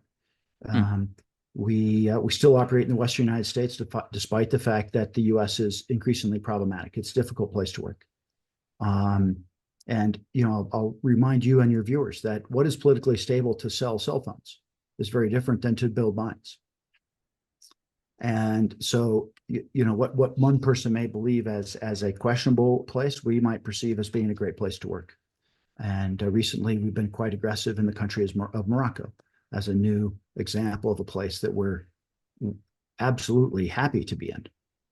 And I could go on around the list. You know, we work in 14 different countries around the world, and we're always balancing these aspects of risk, which is, I think, really at the root of your question. And thinking about the interplay of technical risk, political risk, and another type of risk that we look at, particularly on the generative side of our business, would be the ability to sell the project. So, you know, I'm not just in the business of acquiring something. It's a liability until it's sold. I need to get it sold so it goes on the books as a royalty. And so it needs to be in a location that is marketable. I like that quote that a country that's good to sell cell phones in is not necessarily a country that's good to build mines in. What do you think of West Africa? Am I drinking the Kool-Aid a little bit there? Because I've been putting a lot of money to me in West Africa recently because I think it describes that country where it's minerally very well endowed. There's a very interesting greenstone belt that I like there, but perceived to be high risk. Yeah, Africa's a little bit tricky. We, for the most part, except for one investment in Botswana. And then, of course, our investment in Morocco, which is very northwestern Africa. Yeah. For the most part, you know, we've avoided Africa. And some of that has to do with the fact that we just haven't engaged the right people to get us in there, right? Because it's a people-first approach that I've always taken. But there are further complexities. if you're working in a country where the government demands to have a substantial equity stake in the mining operation, that makes it more difficult to execute the royalty generation business model because the pie is already somewhat subdivided. And so there's a lot of variables that come into play there. But I understand, the cost per ounce of gold, for example, for discoveries in Africa, commonly is amongst the cheapest in the world, as described by Dr. Richard Chodeh, one of the, I believe, best mineral economists to follow. Well, yes, I can see where you're coming from there in West Africa, and you're from the royalty perspective, that does make sense. Talking about risks, when I ask CEOs about the thing that they struggle with the most, they oftentimes bring up financing. That seems to be one of the most prominent risks for our sector now. Talk to me about potential blueprints that you might have for financings, or how you think about financings as a whole moving forward. Are you asking me about EMX doing the financing, or are you asking me about us availing capital to someone else as a financing? First of all, how you're going to get the money. So money coming in, but I do want to talk about the other segments. We have strong positive cash flow, Hmm. and have Franco-Nevada as a capital partner is the short answer to that question. So I do not need to raise money right now. I have a 5-year note with Franco, which replaced that shorter term note, and I'm delighted to have Franco as a joint venture partner, as a shareholder, and as the holder of our long-term debt. It's a very synergistic relationship with Franco that we hope to grow further in the future. The Sprott loan was cheaper, though, as I mentioned. Why? Well, that's incorrect. And let me explain to you why. Okay. So the Sprott loan had substantial upfront fees. So the ultimate cumulative cost of capital was substantially higher. The upfront fee with the Franco loan was only 1%. Furthermore, the bond market had made a substantial move to the negative between the point in time that the Sprott loan was initiated and the point in time that the Franco loan was initiated. So this is eventually, well, in the end, this is going to have costed you less than what the Sprott loan is going to. Okay, what's the cost delta of capital on that money is less than the Sprott, despite the fact that the bond market had deteriorated dramatically between point A and point B. Correct. Yeah. What's the delta going to be, and like how much money are you saving? Well, it depends, because the Sprott loan was fixed at 7%, thankfully, right? Because the bond market fell apart, and they bemoaned the fact that they had a fixed interest rate on our loan. That was to our advantage, right? So we were able to keep that at 7 for as long as we could, which worked out very, very well for us. That was not an inexpensive looking interest rate when it was initiated. By the time it came to maturity, it was a great looking interest rate. But the loan with Sprott is variable as per the SOFR number, as per your comment earlier, which was correct. Yeah. Okay. But well, to go back to the point where when I was asking about financings, that's what you want to do. And the only point at which you'd go out and raise equity is if there's some kind of a big deal that you want to do that you cannot cover with cash flow. So yeah, I'm happy to explain my mindset around that. We're not in any hurry to issue share capital when we're trading at a fraction of NAV, period. And so the transaction would have to be distinctly positive, which would mean somebody would have to be selling something well below what it's really worth, which is unlikely. And so, as I said previously, we believe the best thing for us to do right now is to be careful, to buy back some shares while we're trading at this discount, and to make incremental acquisition utilizing our strong positive cash flow, which we've had for 5 consecutive quarters. Are you guiding anything in terms of full year income? Is there going to be a positive net income, operationally profitable? Are you guiding anything publicly? Yeah. So we have given out guidance, and in the last quarter, which you summarized very nicely, we stated that we're trending towards the top end of that guidance for the year at this point in time. And everybody can go and see those numbers both on a GEO basis and on a USD basis. Okay, good. I want to point out something though, because there's an important vernacular here. Our actual earnings, quote unquote, as per IFRS, International Finance Reporting Standards, are negative. But those take into account substantial, purely accounting methodologies that have nothing to do with true intrinsic value of the portfolio. So I'll give you a couple of examples. We will incrementally write down the value of Levo. We will incrementally write down the value of Caserones as per IFRS rules. The value of Caserones is actually augmenting. The amount of money that Levo has been paying recently has actually been going up. And I could go through case by case. I'll give you another phenomenal example. We have Timok on the books. The book value of Timok is 154,000 USD approximately. I may not have that number exactly, but almost nothing. And the true value would be, a vast multiple of that. And so, you have to understand that with IFRS, we have to depreciate the book value of these assets, which hit our quote unquote earnings. Those are not representative of economic earnings. That's an important thing for you to understand and for your listeners to understand. Definitely. And that's why I point out that, we've had, as me as CEO, what I'm concerned about, my cash flow. We've had strong cash flow for 5 consecutive quarters. I've got more money coming in the door every month, and thinking about how I want to reallocate that to further the portfolio development to the betterment of my shareholders. There's an acronym that I like using, and that's FCFMM, and it just literally says free cash flow matters most, because that really is the reality. So that net income is basically, again, as I mentioned at the beginning, it includes a lot of non-cash expenses, and they don't really matter. So good point. That net income is a real number, and that's what we report, or net loss, as in our case. It's not representative of the health of the company. Yeah, exactly. There's I know you don't have too much time, Dave, so I'm kind of jumping through topics, but I have it on my list here to talk about the cyber. You call it the cyber event. Sure. Was it an attack? What exactly happened? How do you what happened there? We lost $2.3 million. It's very embarrassing, and I'm sure as I'm sitting here today, we'll make damn sure it doesn't ever happen again. Well, how did you lose? Like, what happened? Is that something you can talk to me about? No, I cannot talk anything about it. My lawyers have strictly forbidden me from talking about it, other than what we have stated exactly in the MD&A. Okay, fair. Because the criminal investigation is ongoing, as you might imagine. Yeah, fair. No, I understand. Did you have insurance, or do you have an insurance now? Or like, how do you prevent it from happening in the future? At this point in time, of course, and we stated this in the MD&A, so I'm not saying anything that wasn't exactly stated. We are hopeful that we will be able to recover something. But to be on the safe side, we have written off the entire amount. On the topic of recovering it, there was some shareholders online suggesting that management should forego bonuses. I suppose it's easy to make that argument online until the money has been recouped. But what do you say to that? So, it's just a fact that it will affect our KPIs, and our KPIs affect our bonus. And the bonuses for 24 are paid in the middle of 25. Yeah.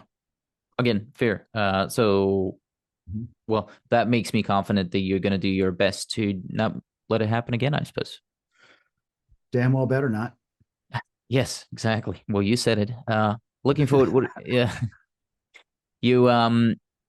I kind of want to talk about the long-term vision, maybe, of what you expect from EMX in the long run. Like, what would a success, if we're talking in 10 years and we look back, what would you want to see to consider the decade of success?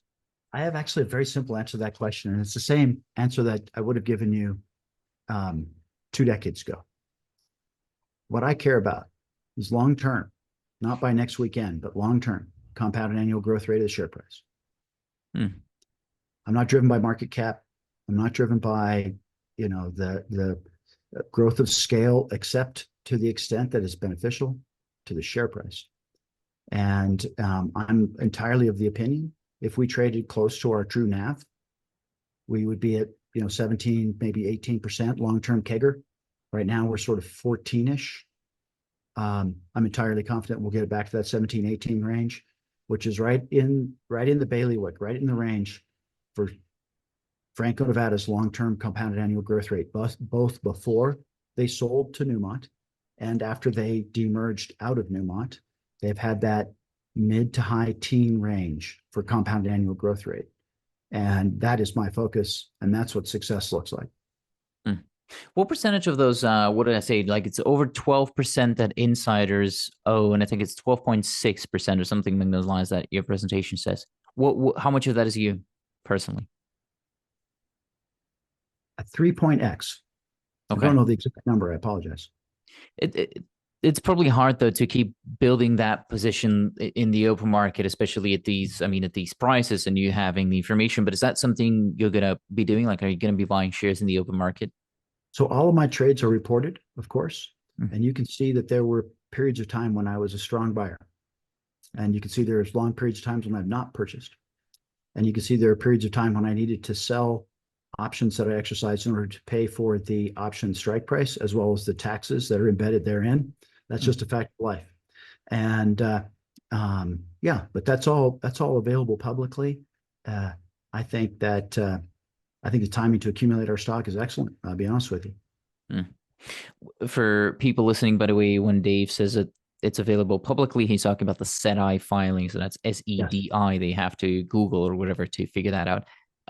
Why I'm asking that is because I didn't hear in your long-term kind of view there, I didn't hear being acquired either. And that's oftentimes the goal of companies I talk to here is being acquired. And you have a relationship with Franco-Nevada, which is interesting. Do you ever see you guys, I suppose, working together? Do you see yourself being acquired by them?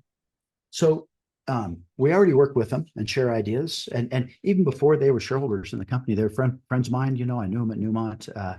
I spent quite a bit of time driving around Turkey with Pierre Lassant. Nice. Actually, he gave a passion speech when he first came into Newmont after the acquisition of Franco Nevada by Newmont.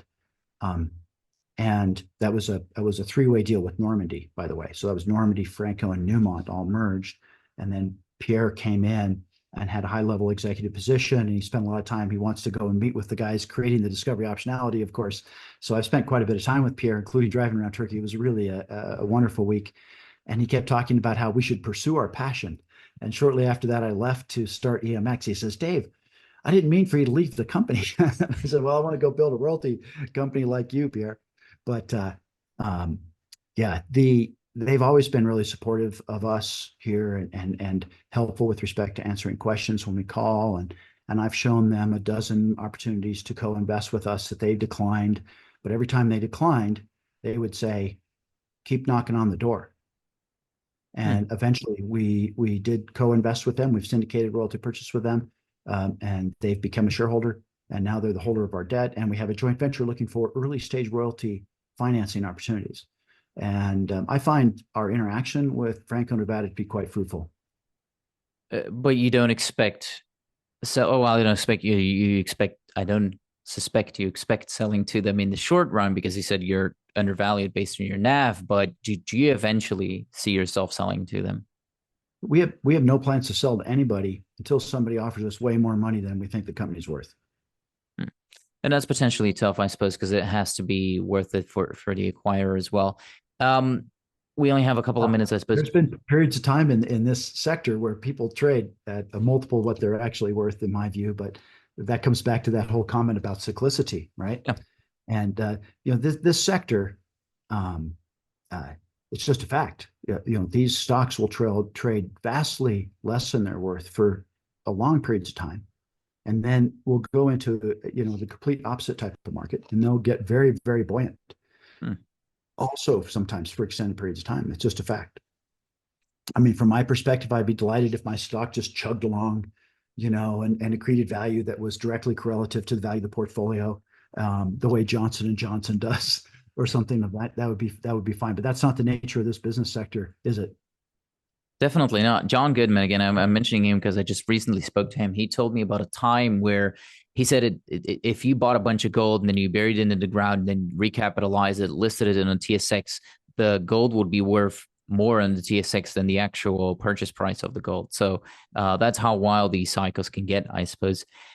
I have one last note to ask you about corporate expenses and the relationship between corporate expenses and royalty generation.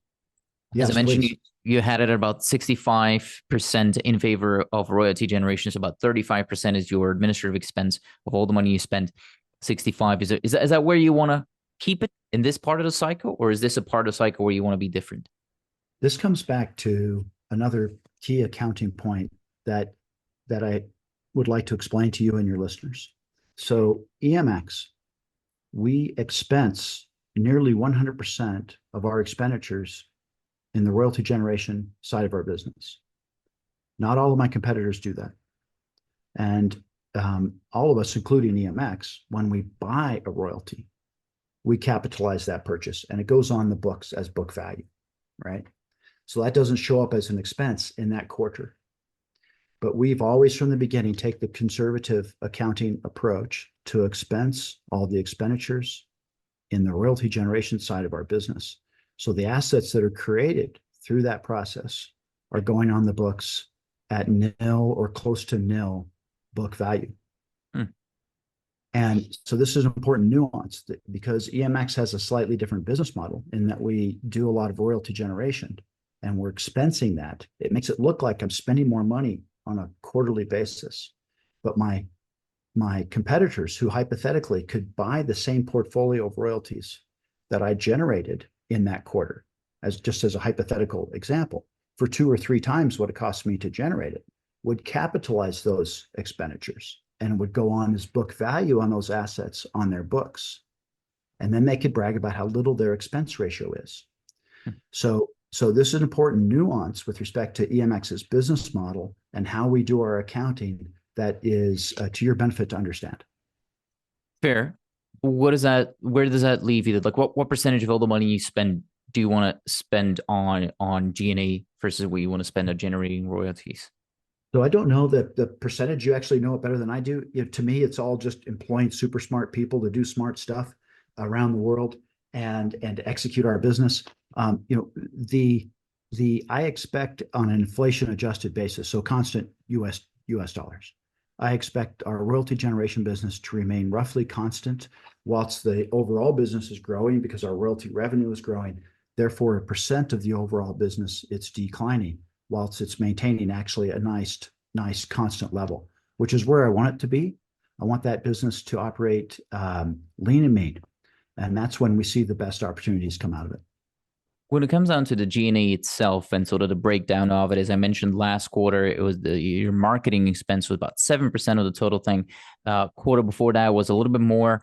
And I believe I also asked you this when I saw you at a conference once, but it was something along the lines of you're cash flowing. What are you doing here? Why are you marketing in the first place? Do you want to keep marketing as your cash flow grows? And how do you keep marketing as you evolve while you evolve as a company? Which part of that question would you like me to answer first? So you're talking about our marketing expense, and you're talking about why would you see me at a marketing show? Is that what you're asking me? Yeah.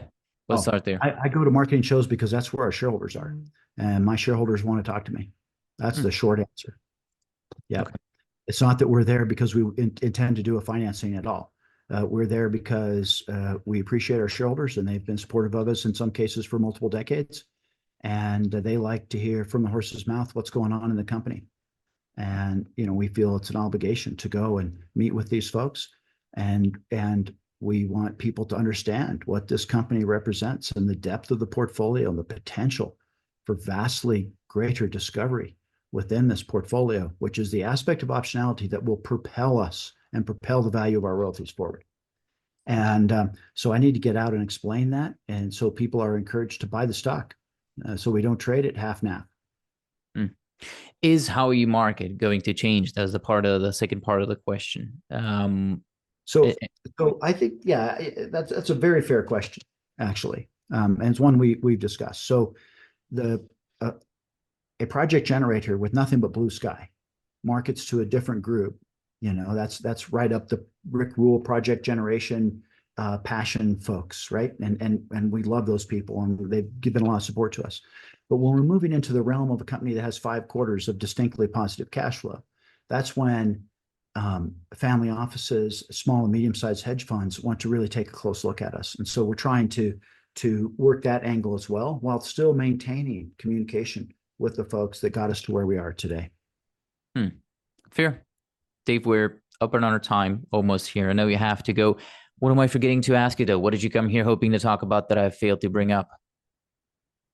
Well, we're just delighted with the 2 kingpin assets in this portfolio, Caserones and what Caserones offers, and the immense royalty footprint that goes well beyond Caserones mine itself, that Lundin is exploring, and Lundin now owns 70% of. very significant asset in our portfolio. These are mine lives measured in many decades with immense amount of discovery optionality within that footprint. And we love copper.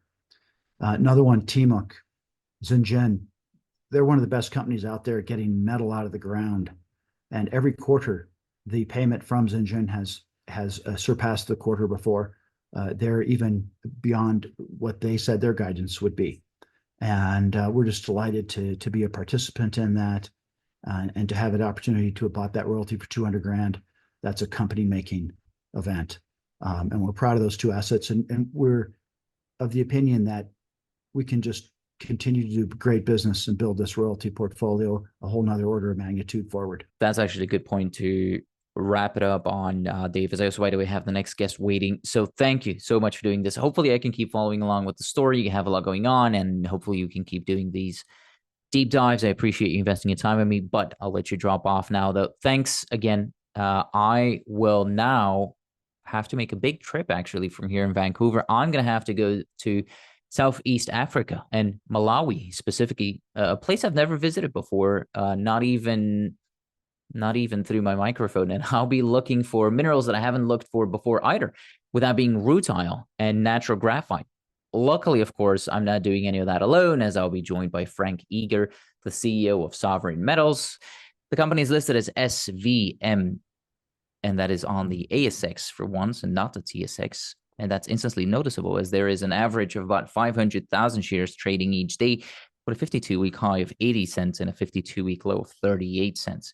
With a market cap of about $365 million and roughly 600 million shares outstanding, today this is a 61-cent stock. Rio Tinto owns a good chunk of those 365 million shares outstanding. They're at about 20% ownership. Well, just under, of course. But this is now. So after they exercised their option and put another $20 million into the company just recently this summer. The last financial statement, which is dated June 30, did not yet incorporate that investment because Rio exercised their option in July. But after they did, that's now put Sovereign's bank account at about 50 million Aussie dollars, and there is no long-term debt here either.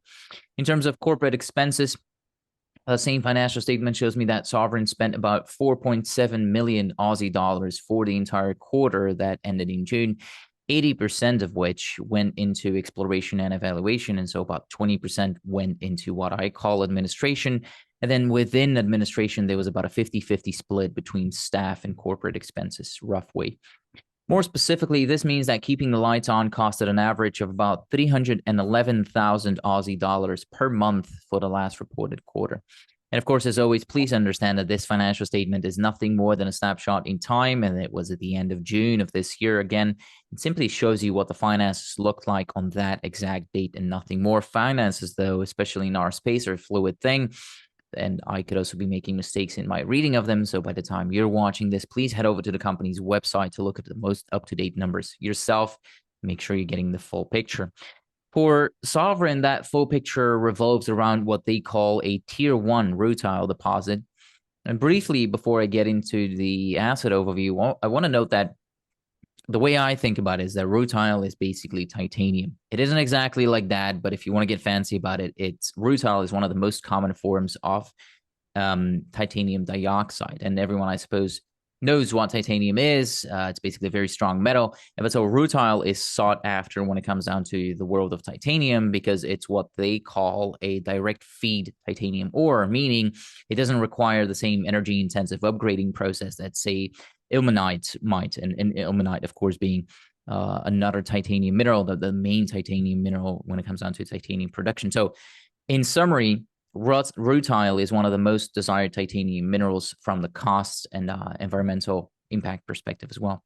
Now, for Sovereign, that deposit is again in Malawi. They call it Kasia, and it's the largest rutile deposit in the world. It's also liberated rutile that we're talking about here. But as I alluded at the beginning, it's not only rutile that we're talking about, because there is also liberated graphite in the same ore body. And importantly, it's also hosted in friable saprolite instead of hard rock, which is, it can have its advantages for extraction costs. Again, something that I'm going to ask later on. The idea for this project, or at least what Sovereign is aspiring to become here, is the largest and lowest cost producer of both rutile and graphite.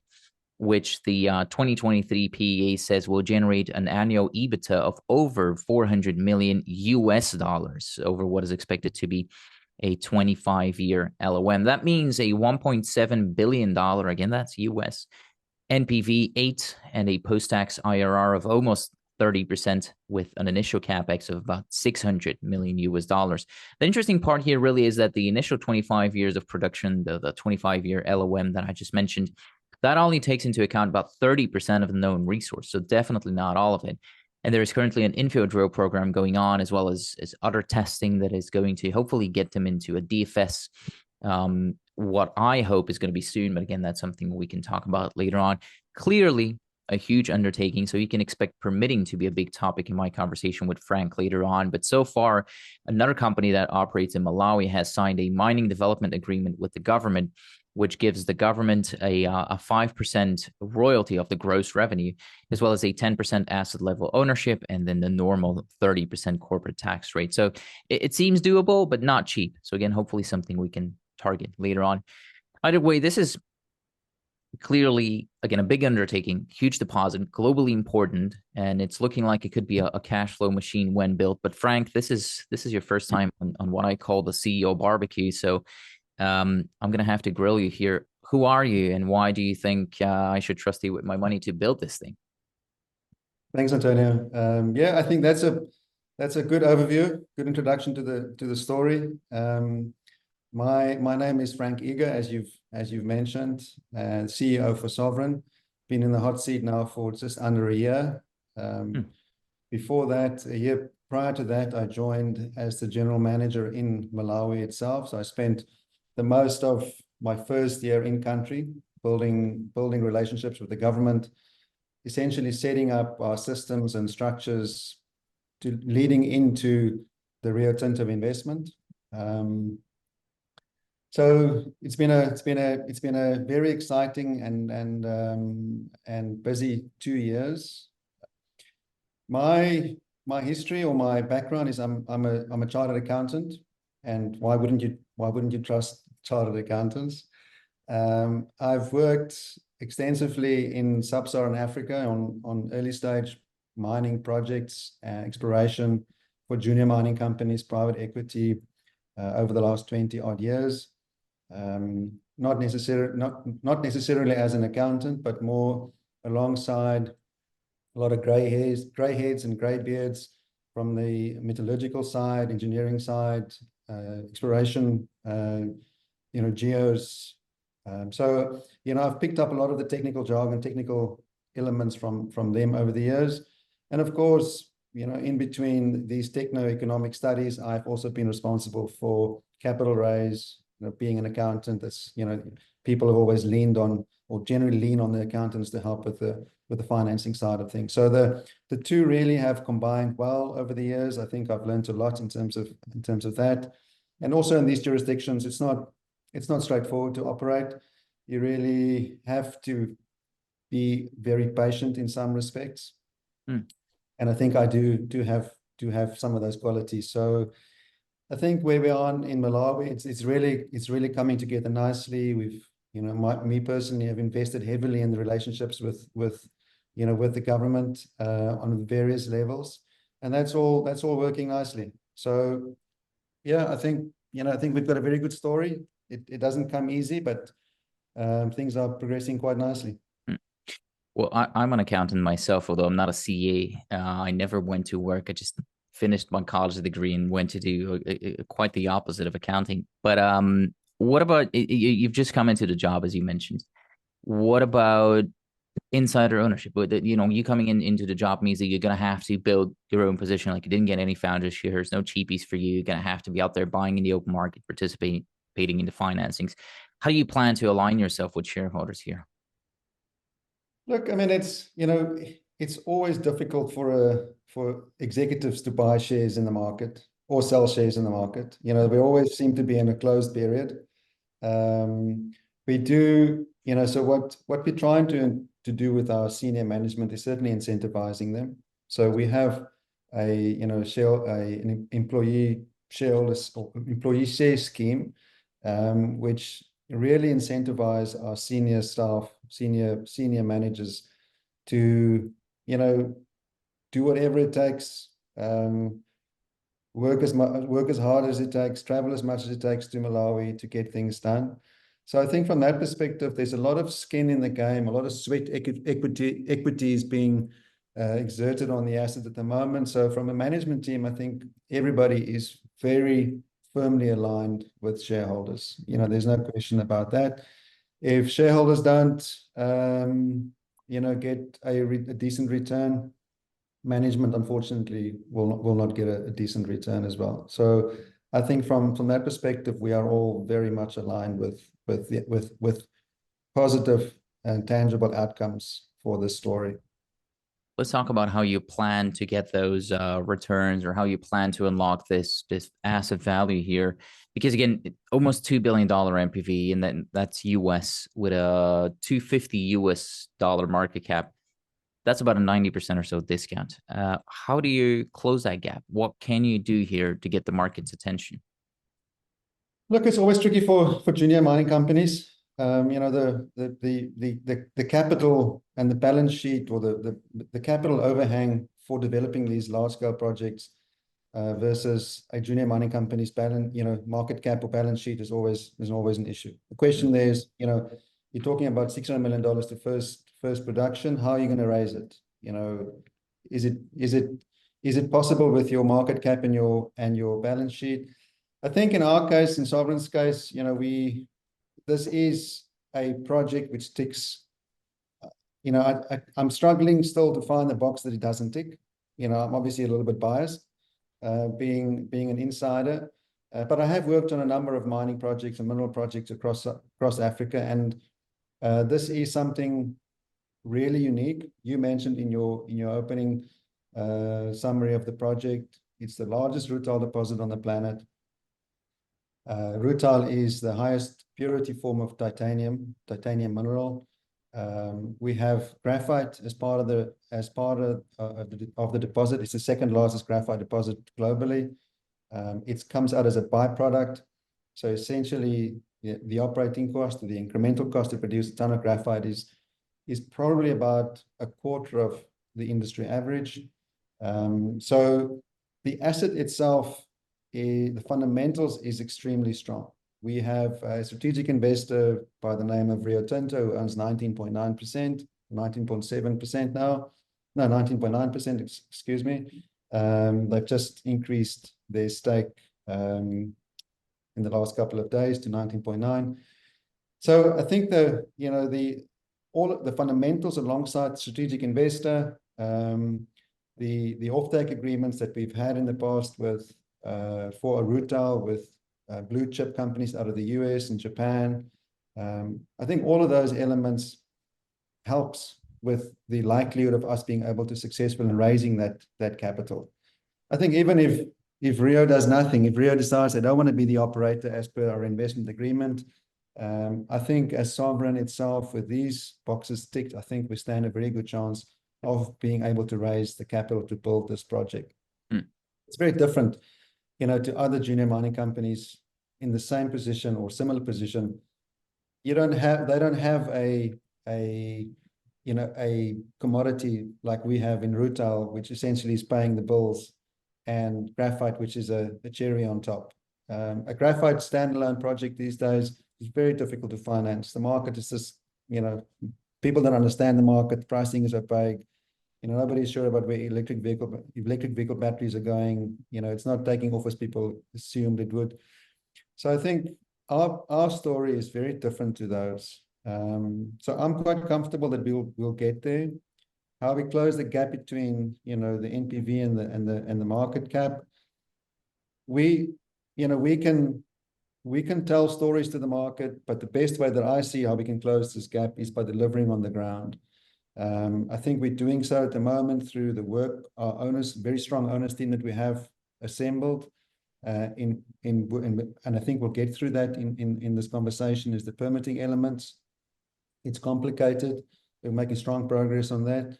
We're busy with the PFS optimization. We are, you know, continuously delivering information to the market in terms of, you know, our progress. We've completed a dry mining trial. We've moved 300,000 tons. We have a pit down to 22 meters. We're busy with the hydro mining trial. That's progressing well.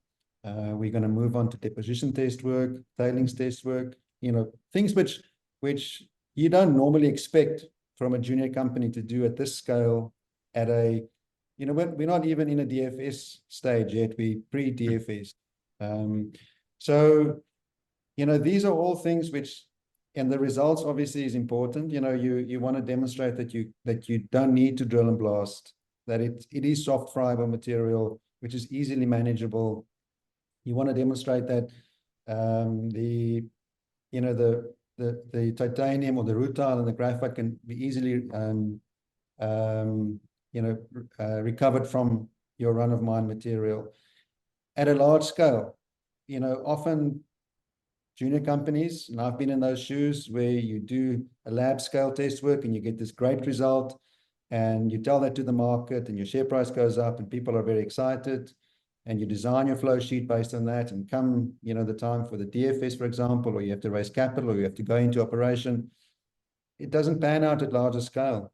And I think what we're doing here is, by doing this work at a significant scale, the information and the data that we're gathering going into the DFS is absolutely invaluable. And it will just demonstrate to the market and give confidence that this operation is going to work the way we say it will work. It's not a DFS which we're trying to raise, I don't know, get the share price increased without the actual results. So my view really is, we'll get the share price up by doing the work on the ground and demonstrating that our team has got the credentials and the capability to actually go into raise the capital and ultimately move into operations, construction, commissioning, and operations. Right. So that's my view, simplistically put, in how we're going to move the share price. And that's under the assumption, Frank, that you're going to build the asset. Would you say, well, you're going to be part of building the asset? Sovereign. What would you say the probability is that it's actually Sovereign who's going to build it versus you getting taken out before that? It's, this is a good philosophical question. We don't know what Rio will ultimately do. The progression here has been, July last year, they took 15%. They had an option to increase that to 19.9. In July this year, they exercised their option. They went to 17.79. In the last few days, they took up some additional shares under the investment agreement to go to 19.9.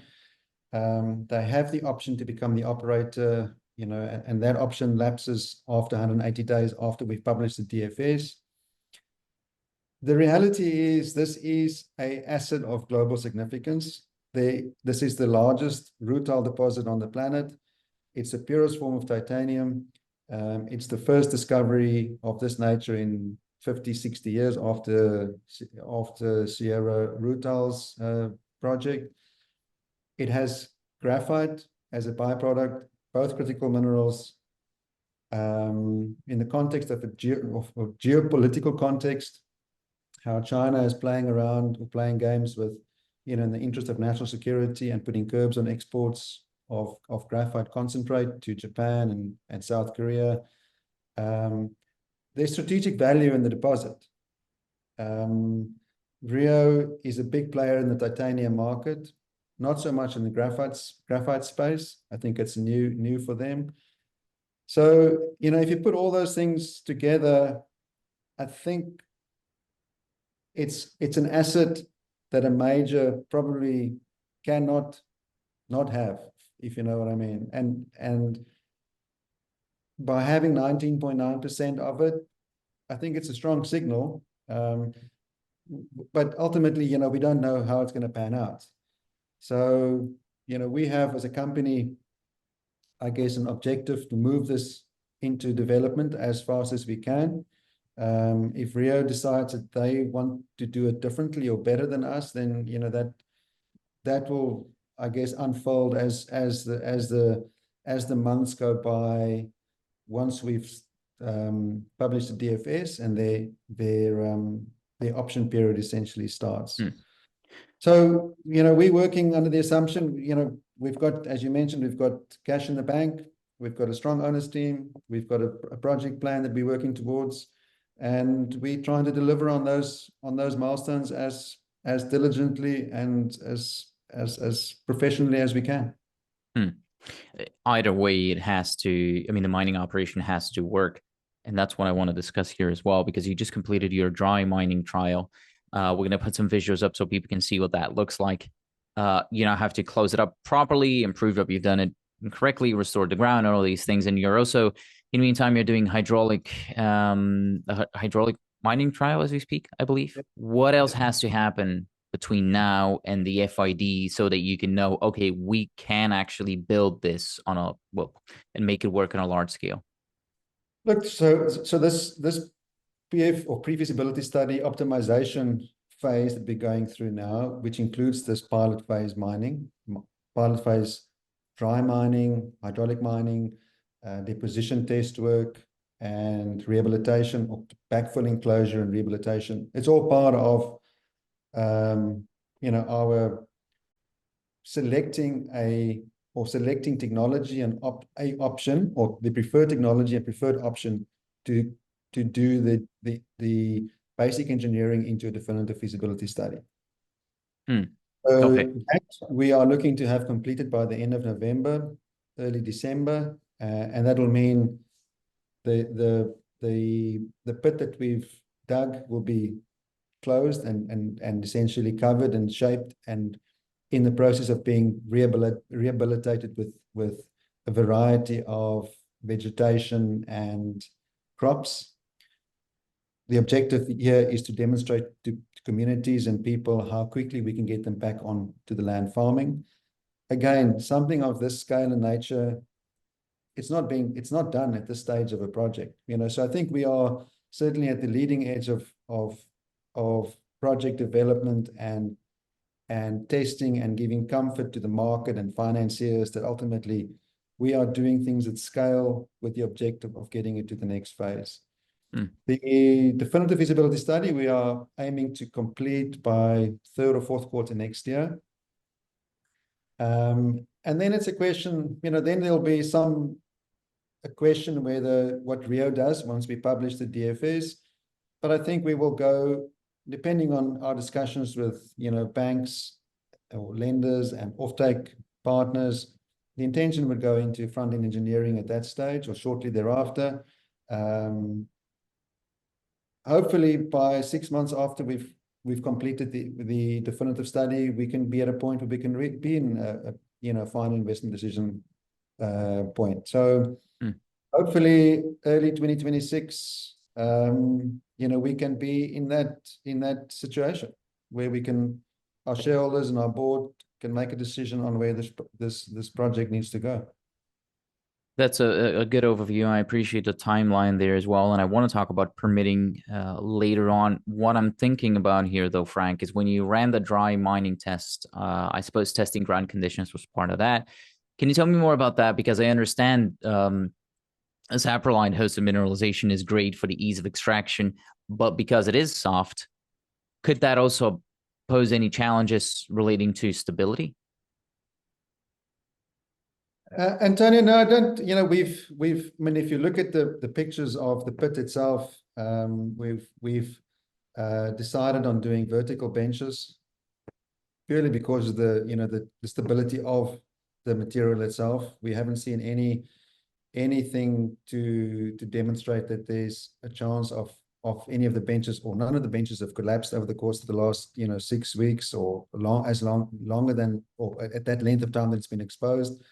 At the time of doing the mining through excavators and trucking the material onto the stockpile, it was free dig essentially. It's soft friable material. There was a little bit of water ingress into the pit when we got to certain levels, 14, 15, 16 meters. Nothing that basic mining equipment, yellow equipment couldn't manage. So I don't see, we're doing a part of this optimization is we are assessing a number of different mining technologies, which is, hydraulic mining is one, but the others are, using conventional truck and shovel.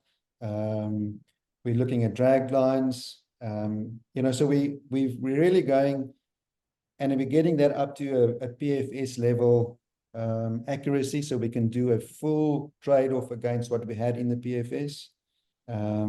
So that's what our team is working on. So we're assessing all these various mining methods. So it might end up being a combination with hydraulic mining and traditional or conventional truck and shovel, or it might be a drag line. So we're not at that decision point yet, but it's certainly all the things that we are assessing. And the nice thing is doing this and, getting it all to a PFS level accuracy, so we can do a high quality trade-off versus what we had in the original PFS. So I don't see, I'm an accountant, so I lean heavily on our experienced team in terms of the engineering side and the mining engineers and the people that we've had on site in the last 2-3 months now. And from what I understand, there really is there's going to be no difficulty in doing a conventional mining method here. You're, as I mentioned, currently doing other tests, and I'm glad you brought up water, because hydrogeology and water management is something I've also been thinking about. What exactly are you testing for right now? What would you consider success for this test? Like, what do you want the water to give you? So yes, hydrology is important. It's obviously it's always water is in general in mining is water in general. Then water in mining is sensitive, point of discussion. We want to use or have as little as possible makeup water as you can get by, and make sure that you get the production that you want. The process of extracting the rutile and graphite is going to be in a wet processing plant. So we're always going to require water in our process. The hydro, from what I understand, we're going to recirculate water as part of the hydraulic mining process, and we are doing that at the moment. We've built a storage pond, a water storage pond, as part of our trial now, and the hydraulic mining trial has been running for 5-6 days, and we've hardly seen any drop in the water levels of the storage pond, because we are recycling water continuously. So I think what will be a good result, is if we can get the production rates as expected from hydraulic mining, if we can achieve the correct levels of density in the flow of the slurry. These are all, I think, technical elements which the operator of the hydraulic mining process, they need to figure out as part of this trial. It's not just, like many things in the mining industry and many things in life, it's not just switching, it's not just pushing a button and the light goes on. There's some optimization that needs to happen. There's some commissioning work that needs to be done, trial and error, and this is why it's a trial. We're testing for all these elements. So if we can demonstrate, and I think we are, we're busy at the moment. At the end of the trial, we can demonstrate that it will work perfectly, or it will work in an operational environment at a large scale. This is what we're obviously trying to achieve. It'll be a great outcome. If it all pans out in line with the assumptions that we had in the PFS, that'll be a great outcome. So I think we don't, we'll see what happens in the next 2 weeks while we're completing the work. But I think that's what we're hoping to achieve, is to confirm the assumptions in the PFS. And that will ideally take care of your water needs then, basically. Look, we're gonna, as part of the project layout and parameters, we will need a lot of water as part of the process plant. Whether we're using hydraulic mining or not, that's not going to significantly add to the water requirement. So the project scope at the moment is that we will build a water storage dam that can cater for a 24 million ton a year operation. And that in itself is a substantial, exercise. It will be a big dam. There are some benefits to it that, we will expand on in the study, potentially for the communities, irrigation, helping them to have not just one, but two plantings or planting seasons essentially in a year, where at the moment they just rely on the rainy season once a year. So there are some other benefits there. Part of this work is to do a hydrological study to determine exactly what makeup water we will have or require. It's not something which you can determine exactly in the PFS. So some of this, the water balance calculations that we're currently doing will be informed by the work that we are and what we're seeing in the pit at the moment. So hopefully we'll have a much more accurate water balance at the end of this. We'll have more certainty around the size and the scale of the water dam. Hopefully we will be able to reduce it significantly. In a PFS, you have to be very conservative. So I suspect that I'm hopeful that we will have very positive outcomes based on large scale test work that we can really put hand on heart to say, these are not just desktop assumptions anymore. This is based on actual, field trials that we've done and demonstrable hydrological test work and analysis that we've done. So the amount of data coming out of this really is, it's going to be at an extremely high level of confidence and quality. Are you going to be doing additional test work for relating to energy, or like, well, what's the overall? So I know this test run that you did was not connected to the grid, but then I suppose eventually you do want to be connected to the grid, or like, how do you see that? Yeah, so I mean, one of the big consumers of power will be pumping of the slurry and pumping of water. So from the water storage dam to the process plant, pumping of the slurry from the mining pits to the process plant. That, because it's such large distances, the length from north to south of a resource is about 25 kilometers. The water storage dam will be in the north, the process plant potentially be in the south, and the mining pits will move from the south to the north, and the further you go away from the process plant, the further you have to pump. So that will be a consumer of electricity. So, we've done a lot of we've done some pipe loop test work at a lab here in Cape Town, where we've demonstrated how we can pump them. I think not all mineral sands is amenable to pumping, and I think we've got a clay content and that is in the run of mine material, which essentially assists with that pumping of the material. So we've done that test work. It's also part of our PFS optimization. It's to get a better understanding of the velocities of what it will mean and the size of the pipes that we will require, the size of the pumps that we will require. So all of that feeds into our understanding of the total power demand or power consumption that we will have. But yeah, so that's all part of our study.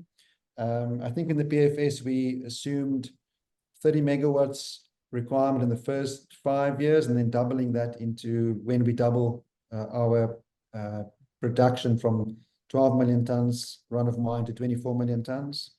So we'll see. I'm not sure. I don't think we're going to be increasing that requirement. If anything, it'll come down, but my guess is it'll probably be not too far away from what we had in the PFS.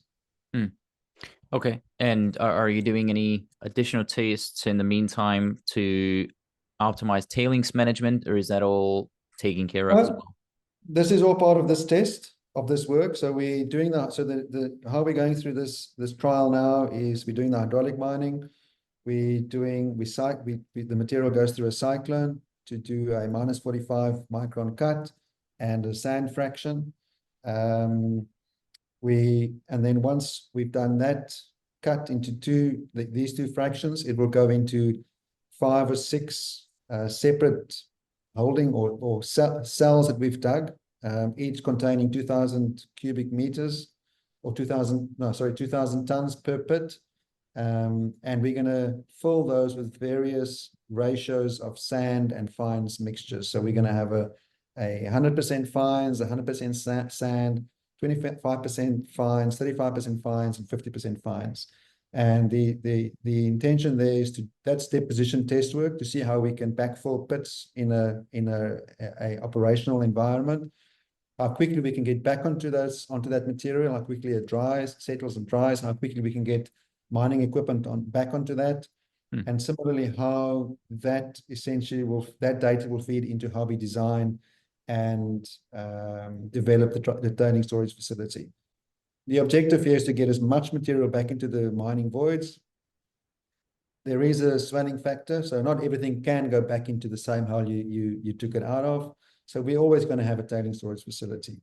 So part of this test work, again, is to demonstrate at scale how we can manage and design our tailings storage facility to the highest standard, as small as possible, as dry as possible, just to make sure that we manage all those, the perceived risks that comes with tailings. And we're all aware of, the increased standards over the last number of years.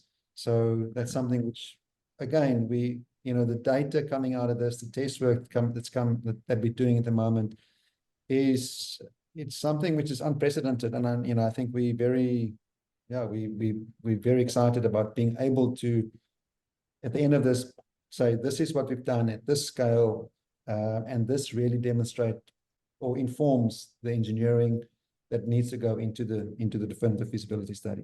And you're also doing infill drilling at the time, in the meantime, I suppose. Maybe the same question as for the hydrogeology, but what exactly are you drilling, and what would you deem success from this infill drilling? So it's obviously the infill is to get more into measured. So in the PFS, we had the first 25 years in probable. So we're trying to get through this program, the first 7 to 8 years of production into a proven category. We're fortunate in the sense that, none of these holes go further or deeper than 22 meters.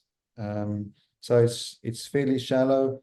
It's fairly, as you know, soft material, soft, ore body. So the drilling is going according to plan, and in some instances a little bit faster than we thought. We're doing air core, push tube, diamond core drilling. We're twinning some of the previous holes that we did in the PFS or in the resource drilling up until the PFS. So I think, if we can get the mineral resource estimate upgraded within the next 3 to 5 months, that'll be a great success. If we can get that first 7 to 8 years into proven measured category, that'll be deemed a very good outcome. Is continuity not typically a challenge with saprolite hosted deposits, though, and wouldn't you want to work toward improving that as well? I think what we've seen so far, it's very homogeneous throughout the resource. We are, as part of, we are doing some variability test work, and at the end of last year, we collected 100-ton sample through a spiral drilling program to allow us to do some of that variability test work. And we will, and part of this drilling exercise is also to determine, I think you have to be aware of variations in your ore body so that your plant you can deal with that appropriately in your process plant. So it is over a very large area. We're talking, the mineral resource is covering 200 square kilometers. So it's bound to have some variation across that massive area. But we are doing the test work, and I think so far we've seen that things are fairly homogeneous across the whole area. Okay. So you don't okay, you don't foresee to have issues with that. You don't think you should necessarily put any extra money into improving that for the DFS. No, I think it's already in part of our, it's not something which we're ignoring. We certainly are doing the variability test work, both from a processing perspective, and, the mining test work as well, and the tailings management. So it's certainly it's a box that we have to tick as part of our study, so it's not something which we're ignoring, but we don't see massive variability at this stage between drill holes. Even in this pit that we've done now, we don't see massive variability. And it's a significant pit. It's 300,000 tons down to 22 meters. So it's not something to be ignored, but it's certainly not something at this point which we are concerned about. It's about 30% of the known resource that is included in this 25-year LOM. Is that related to continuity in any way, or why is it only 30%? And what do you think, are we going to see in the DFS still 30%? Look, I think it goes to, I guess, the scale of the operation. 24 million to move and manage 24 million tons is not insignificant. That's one aspect. The other is, what can the market handle? At 24 million tons, we're producing 220,000 tons of rutile and 240,000 tons of graphite. So that's a consideration. So being able to manage those volumes of material, being able to place that product in the market, those are all considerations. So I think, we have a sense that there are opportunities to potentially high grade or go deeper into our pits, because there's the graphite increases in grade as you go deeper in some areas. So you might be able to, if the graphite market goes completely haywire and the price goes to, $10,000 a ton, maybe we will consider staying longer in a pit, and not have a 25-year life of mine over the same footprint, but maybe have a 35-year life of mine over the same footprint. So there's some options there that can be explored if fundamentals in the market changes, significantly. But I don't expect us to try and have a process plant which is now all of a sudden going to be, I don't know, 30 million tons or bigger than that. It just becomes I don't even know if someone like Rio Tinto will decide that because they're bigger and better, they will do a bigger and better operation. It's already big. And I think the market, they have a much better sense of the market, given that I think they supply something like 40% of global titanium, or control something like that in the market. So I think they will have a better sense of what the market ultimately can handle. And I think they also have good learnings from other operations, whereas you maybe want to start a bit smaller and then grow, over time, rather than have a big bang approach like maybe what they've did in the past. Yeah. I think one of their team members explained to us how their iron ore business developed in the Pilbara. They are producing, I don't know exact numbers, maybe 300 million tons a year now, but they started off with 5 million, and it's grown since then. And that same analogy, I think you could employ that to Cassia. Let's just, get it off the ground. And I think to some extent, that's why we, as in our PFS, we said in the first 5 years, we're going to do 12 million tons of run of mine. And then we're going to increase the scale to 24 million tons in year 6 for the life of the mine. And those, I think the way we didn't work backwards and said, we only want to exploit 30% of the mineral resource. We considered the size of the operation, what the market appetite or can be placed in the market, what makes sense practically, what can be financed. And I think by doing that planning and modeling, it just ended up being 30% of the mineral resource. Now we have, we've identified mineralization to the south of our mineral resource and to the north. So there's every chance that, at some point that 30% could be 20% of our total mineral resource, or the life of mine of this operation could be 100 years, not just 25 years. So that's again one of the reasons why this is such an interesting story.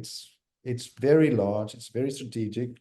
It can be a long-term source of supply of these critical minerals ex-China for a long time. And I suppose permitting is also part of the question here. I mean, the bigger it is, potentially, the more challenging it is to permit it, or at least that's kind of how I'm assuming. But I've never paid attention to permitting in Malawi. So talk to me about that. What kind of permits do you have to get between now and FID, and then for mining, what else has to happen? So the key pieces, and you mentioned it earlier, is the mine development agreements. So we're happy to see that Lotus and Macango have both signed their mine development agreements in the last 2-3 weeks. So clearly there's intent from the government to get things moving. The mining sector is one of their main 3 pillars: mining, tourism, and agriculture, to get Malawi as a country and the economy growing.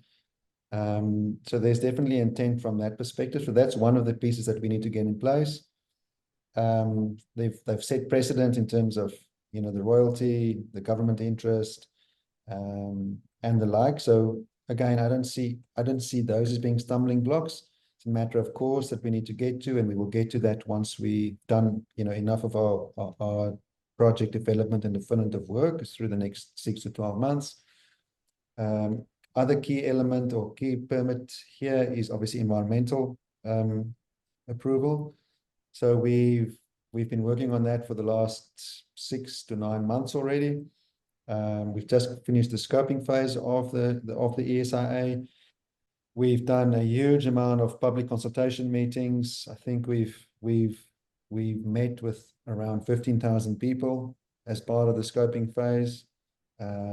So a lot of interest in the story.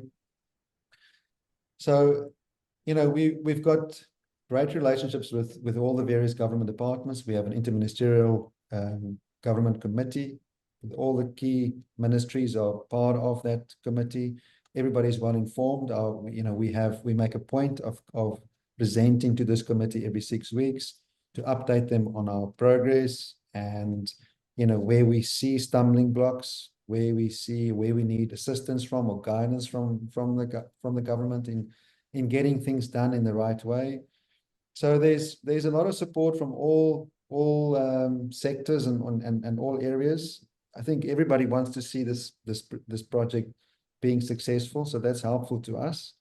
And that's where I think that strong relationship between us and the government is really helping, and the time we invested in the last 2, maybe 3 years even. What else? The mining license is another piece. So that mining license application will happen over the course of the next. Again, you need to have these work streams developed, environmental impact assessment developed, the definitive feasibility study progressed. We need to have some of the fundamentals bedded down, bottomed out, before we can make the mining license application. And then there will be, your long list of operational construction type permits that needs to be put in place. But I don't think those are key at this stage of our development. We'll get to those once we get closer to the end of the DFS and have a full understanding of the list of localized operational type permits that needs to be that we need in place. Well, I think just to close off on that, I mean, again, this trial has been great in the sense that it's almost a small operation that we have to put in place, from stakeholder engagement, environmental management plan that we had to put in place and submit to the environmental agency. We had to obtain water extraction permits. We had to obtain water discharge permits from the National Water Resource Authority. So we've learned a lot through that process with the government. They've learned a lot of the project and how to permit this ultimately. So this is not just a trial around the mining method or the deposition method or the rehabilitation. It's really been from A to Z in terms of really, we're almost building a small operation here without exporting without selling any product. How many people do you need at the mine, or like how many working hands are you going to need? And why I'm asking that is because community relations seems to be becoming more and more important everywhere. And so I suppose the more people you can employ from the locals, the happier and more supportive they're going to be. So we will need in full operation around 1,100 Wow. employees. So it's going to be significant. The objective for me is to get to recruit as high a percentage of those people in Malawi. It's not a country with a very long and rich mining industry or track record. That the Kalakera uranium mine operating there up until 2014, and then the uranium price didn't help matters, so they put it on care and maintenance. I guess we're fortunate in the sense that a lot of Malawian people have gone to Zambia, South Africa, and Mozambique, and they've worked in the mining sectors in those countries. And a lot of people are looking to move back to Malawi. They want to come home. So I think we are going to be able to find a lot of the skills. And again, fortunately, this is not a highly complicated industrial process, chemically high energy smelting, pyrometallurgical process where we need, skills out of Belgium or Germany or wherever else. I think a lot of those skills, mining, operating the mine itself, the process plant, tailings management, rehabilitation, we will find a lot of those skills in Malawi. And if not the first 5 years, we will, and even between now and construction and commissioning, we will do a lot of skills development and skills transfer with the objective of getting that expat ratio down to as little as possible or small as possible once we're in operation. You also mentioned in your quarterly overview last time that one of your colleague companies, as I mentioned at the beginning, in country had struck a deal with the government that gives the Malawi government a 5% royalty, a 10% asset level ownership in addition to the 30% corporate tax rate. Is that what you hope to get? Or is it because you're going to be employing that many people that you can go for a better deal? Look, the previous 2019 Mines and Minerals Act stipulated a 10% free carry to the government on all large-scale mining projects. And then they revised that in the 2023 Act to a number that's negotiable. So I think we would always like to have as little as possible given away to, certainly as a free or as a carried interest. But I'll be surprised if we can get it below 10%.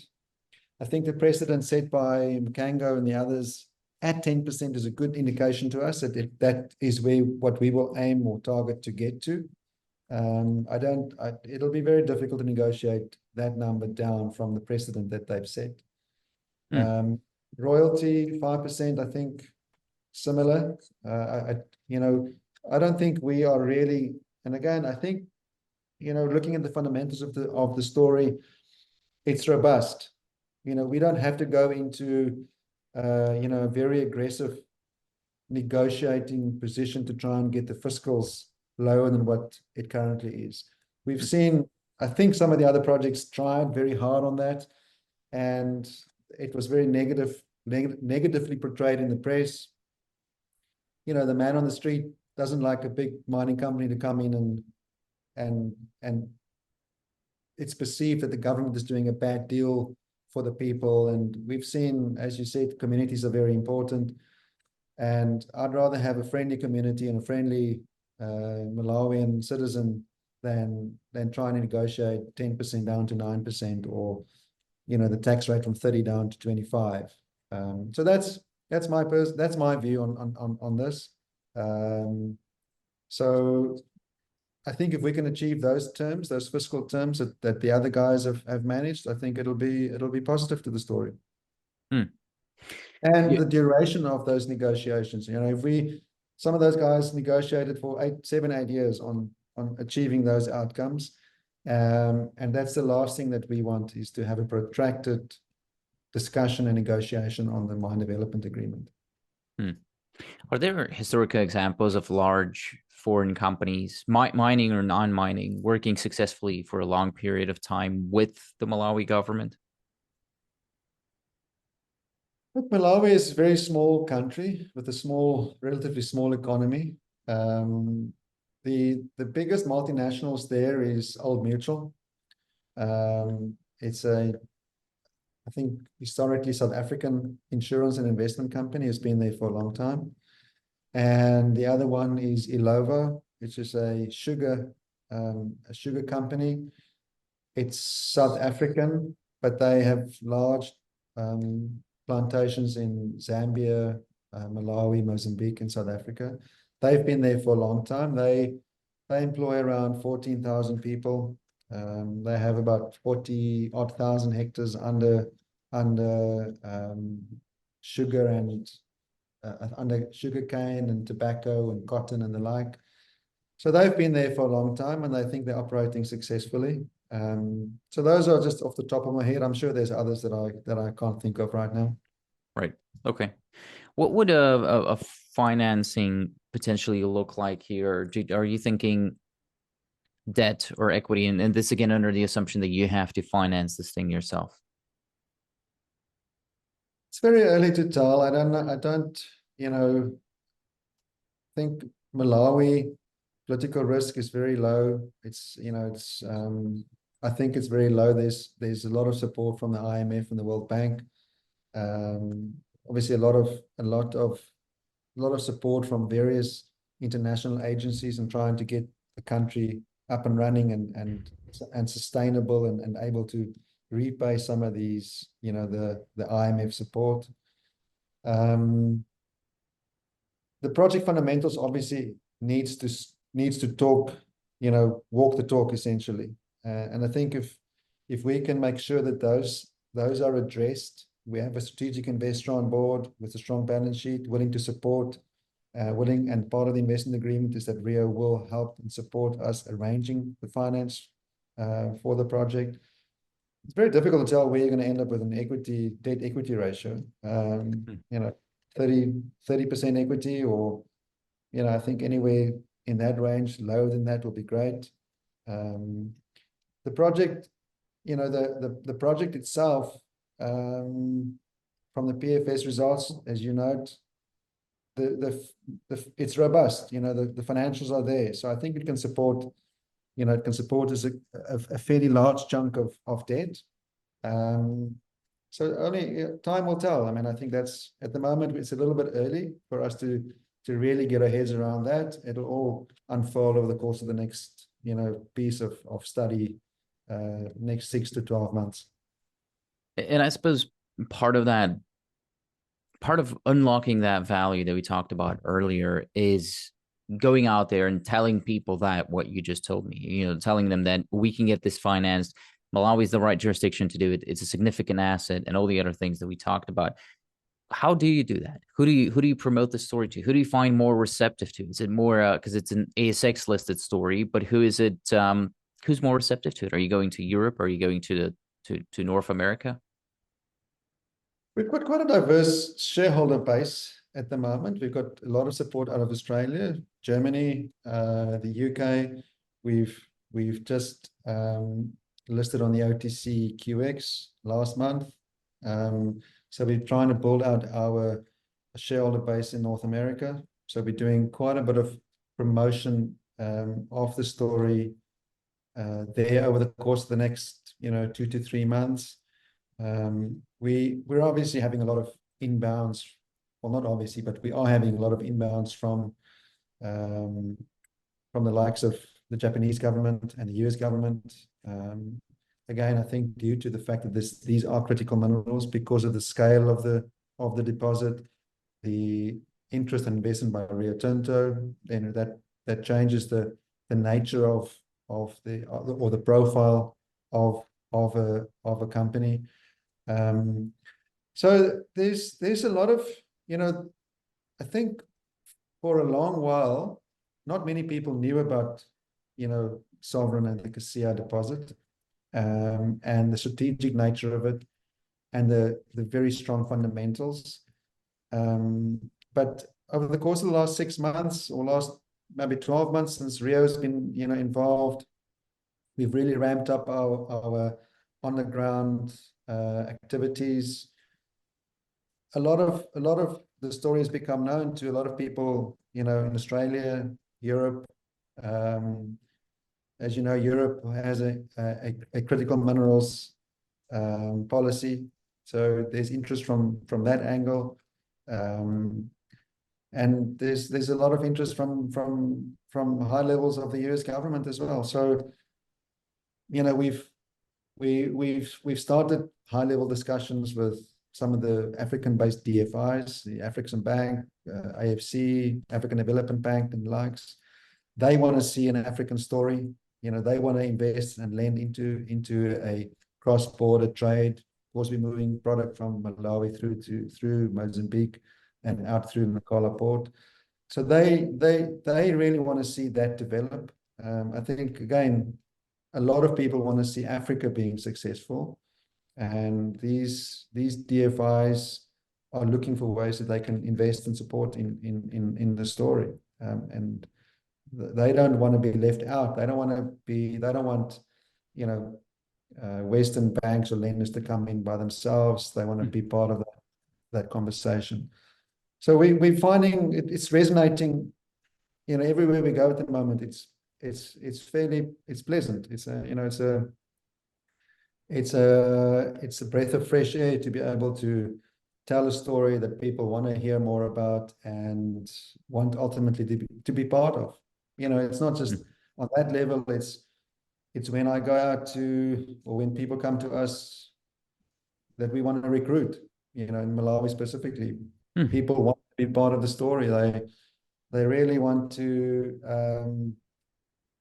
they want to contribute something meaningful to Malawi. And I think this project has the capacity to make a meaningful difference. And we have to have a balance between creating expectations in country, but it certainly is building up over time, and there's a lot of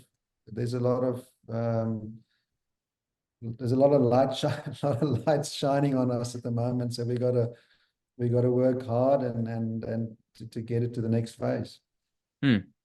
Good. Well, Frank, this has been a good overview. I hope I can get you back on sometime, maybe later this year or early next, because we didn't talk all that much about the economics or the variability of the economics in the project at various prices of titanium and graphite. But I know you have to run now. You promised me an hour. I've already not been respectful of that, so I'll try and do that now. We'll leave it at that and pick it up next time. But for now, what am I forgetting to ask you? What important detail am I forgetting, or what did you come here hoping to talk about that I'm failing to bring up? I think one aspect of the story which is very important, and I think core to our, you're mentioning the graphite pricing and rutile pricing. It's industrial minerals. It has both of these critical minerals have industrial use. So I'm not too concerned about how that's going to play out. I think if the global economy keeps on growing, if we're going in the direction of decarbonization and electrification of the global economy, I think both of these critical minerals will be sought after and support our pricing assumptions. But the one piece I think which is very close to my heart is the conservation farming that we're doing in Malawi. It's core to our community involvement and our relationship and our social license. We've been able to help people increase their yields of maize by over 350%, from where they from what they used to get as part of the conventional farming methods. So, you know, that's really something which is nice to see. You know, it's a very poor country, as I mentioned. You know, people typically have subsistence farming as the way of life, and they struggle to have, you know, food security for 6 or 7 months of the year. That's the rest of the year. I'm not sure exactly what people do. They really, you know, they struggle. And through our program, you know, we've been able or are able to increase that significantly and hopefully give them food security for a full 12 months, and ultimately being in a position where they can have surplus and create smallholder farmers. So this is a program which we're very proud of, and we've signed an MOU with the Palladium Group, which is partly funded by the USAID and Irish Aid. So we're hoping to roll that out across the whole mining or mineral resource area, ultimately targeting around 6,000, 7,000 farmers. So really the objective there is to create, and this is part of, you know, the secondary economic development of the Casilla story.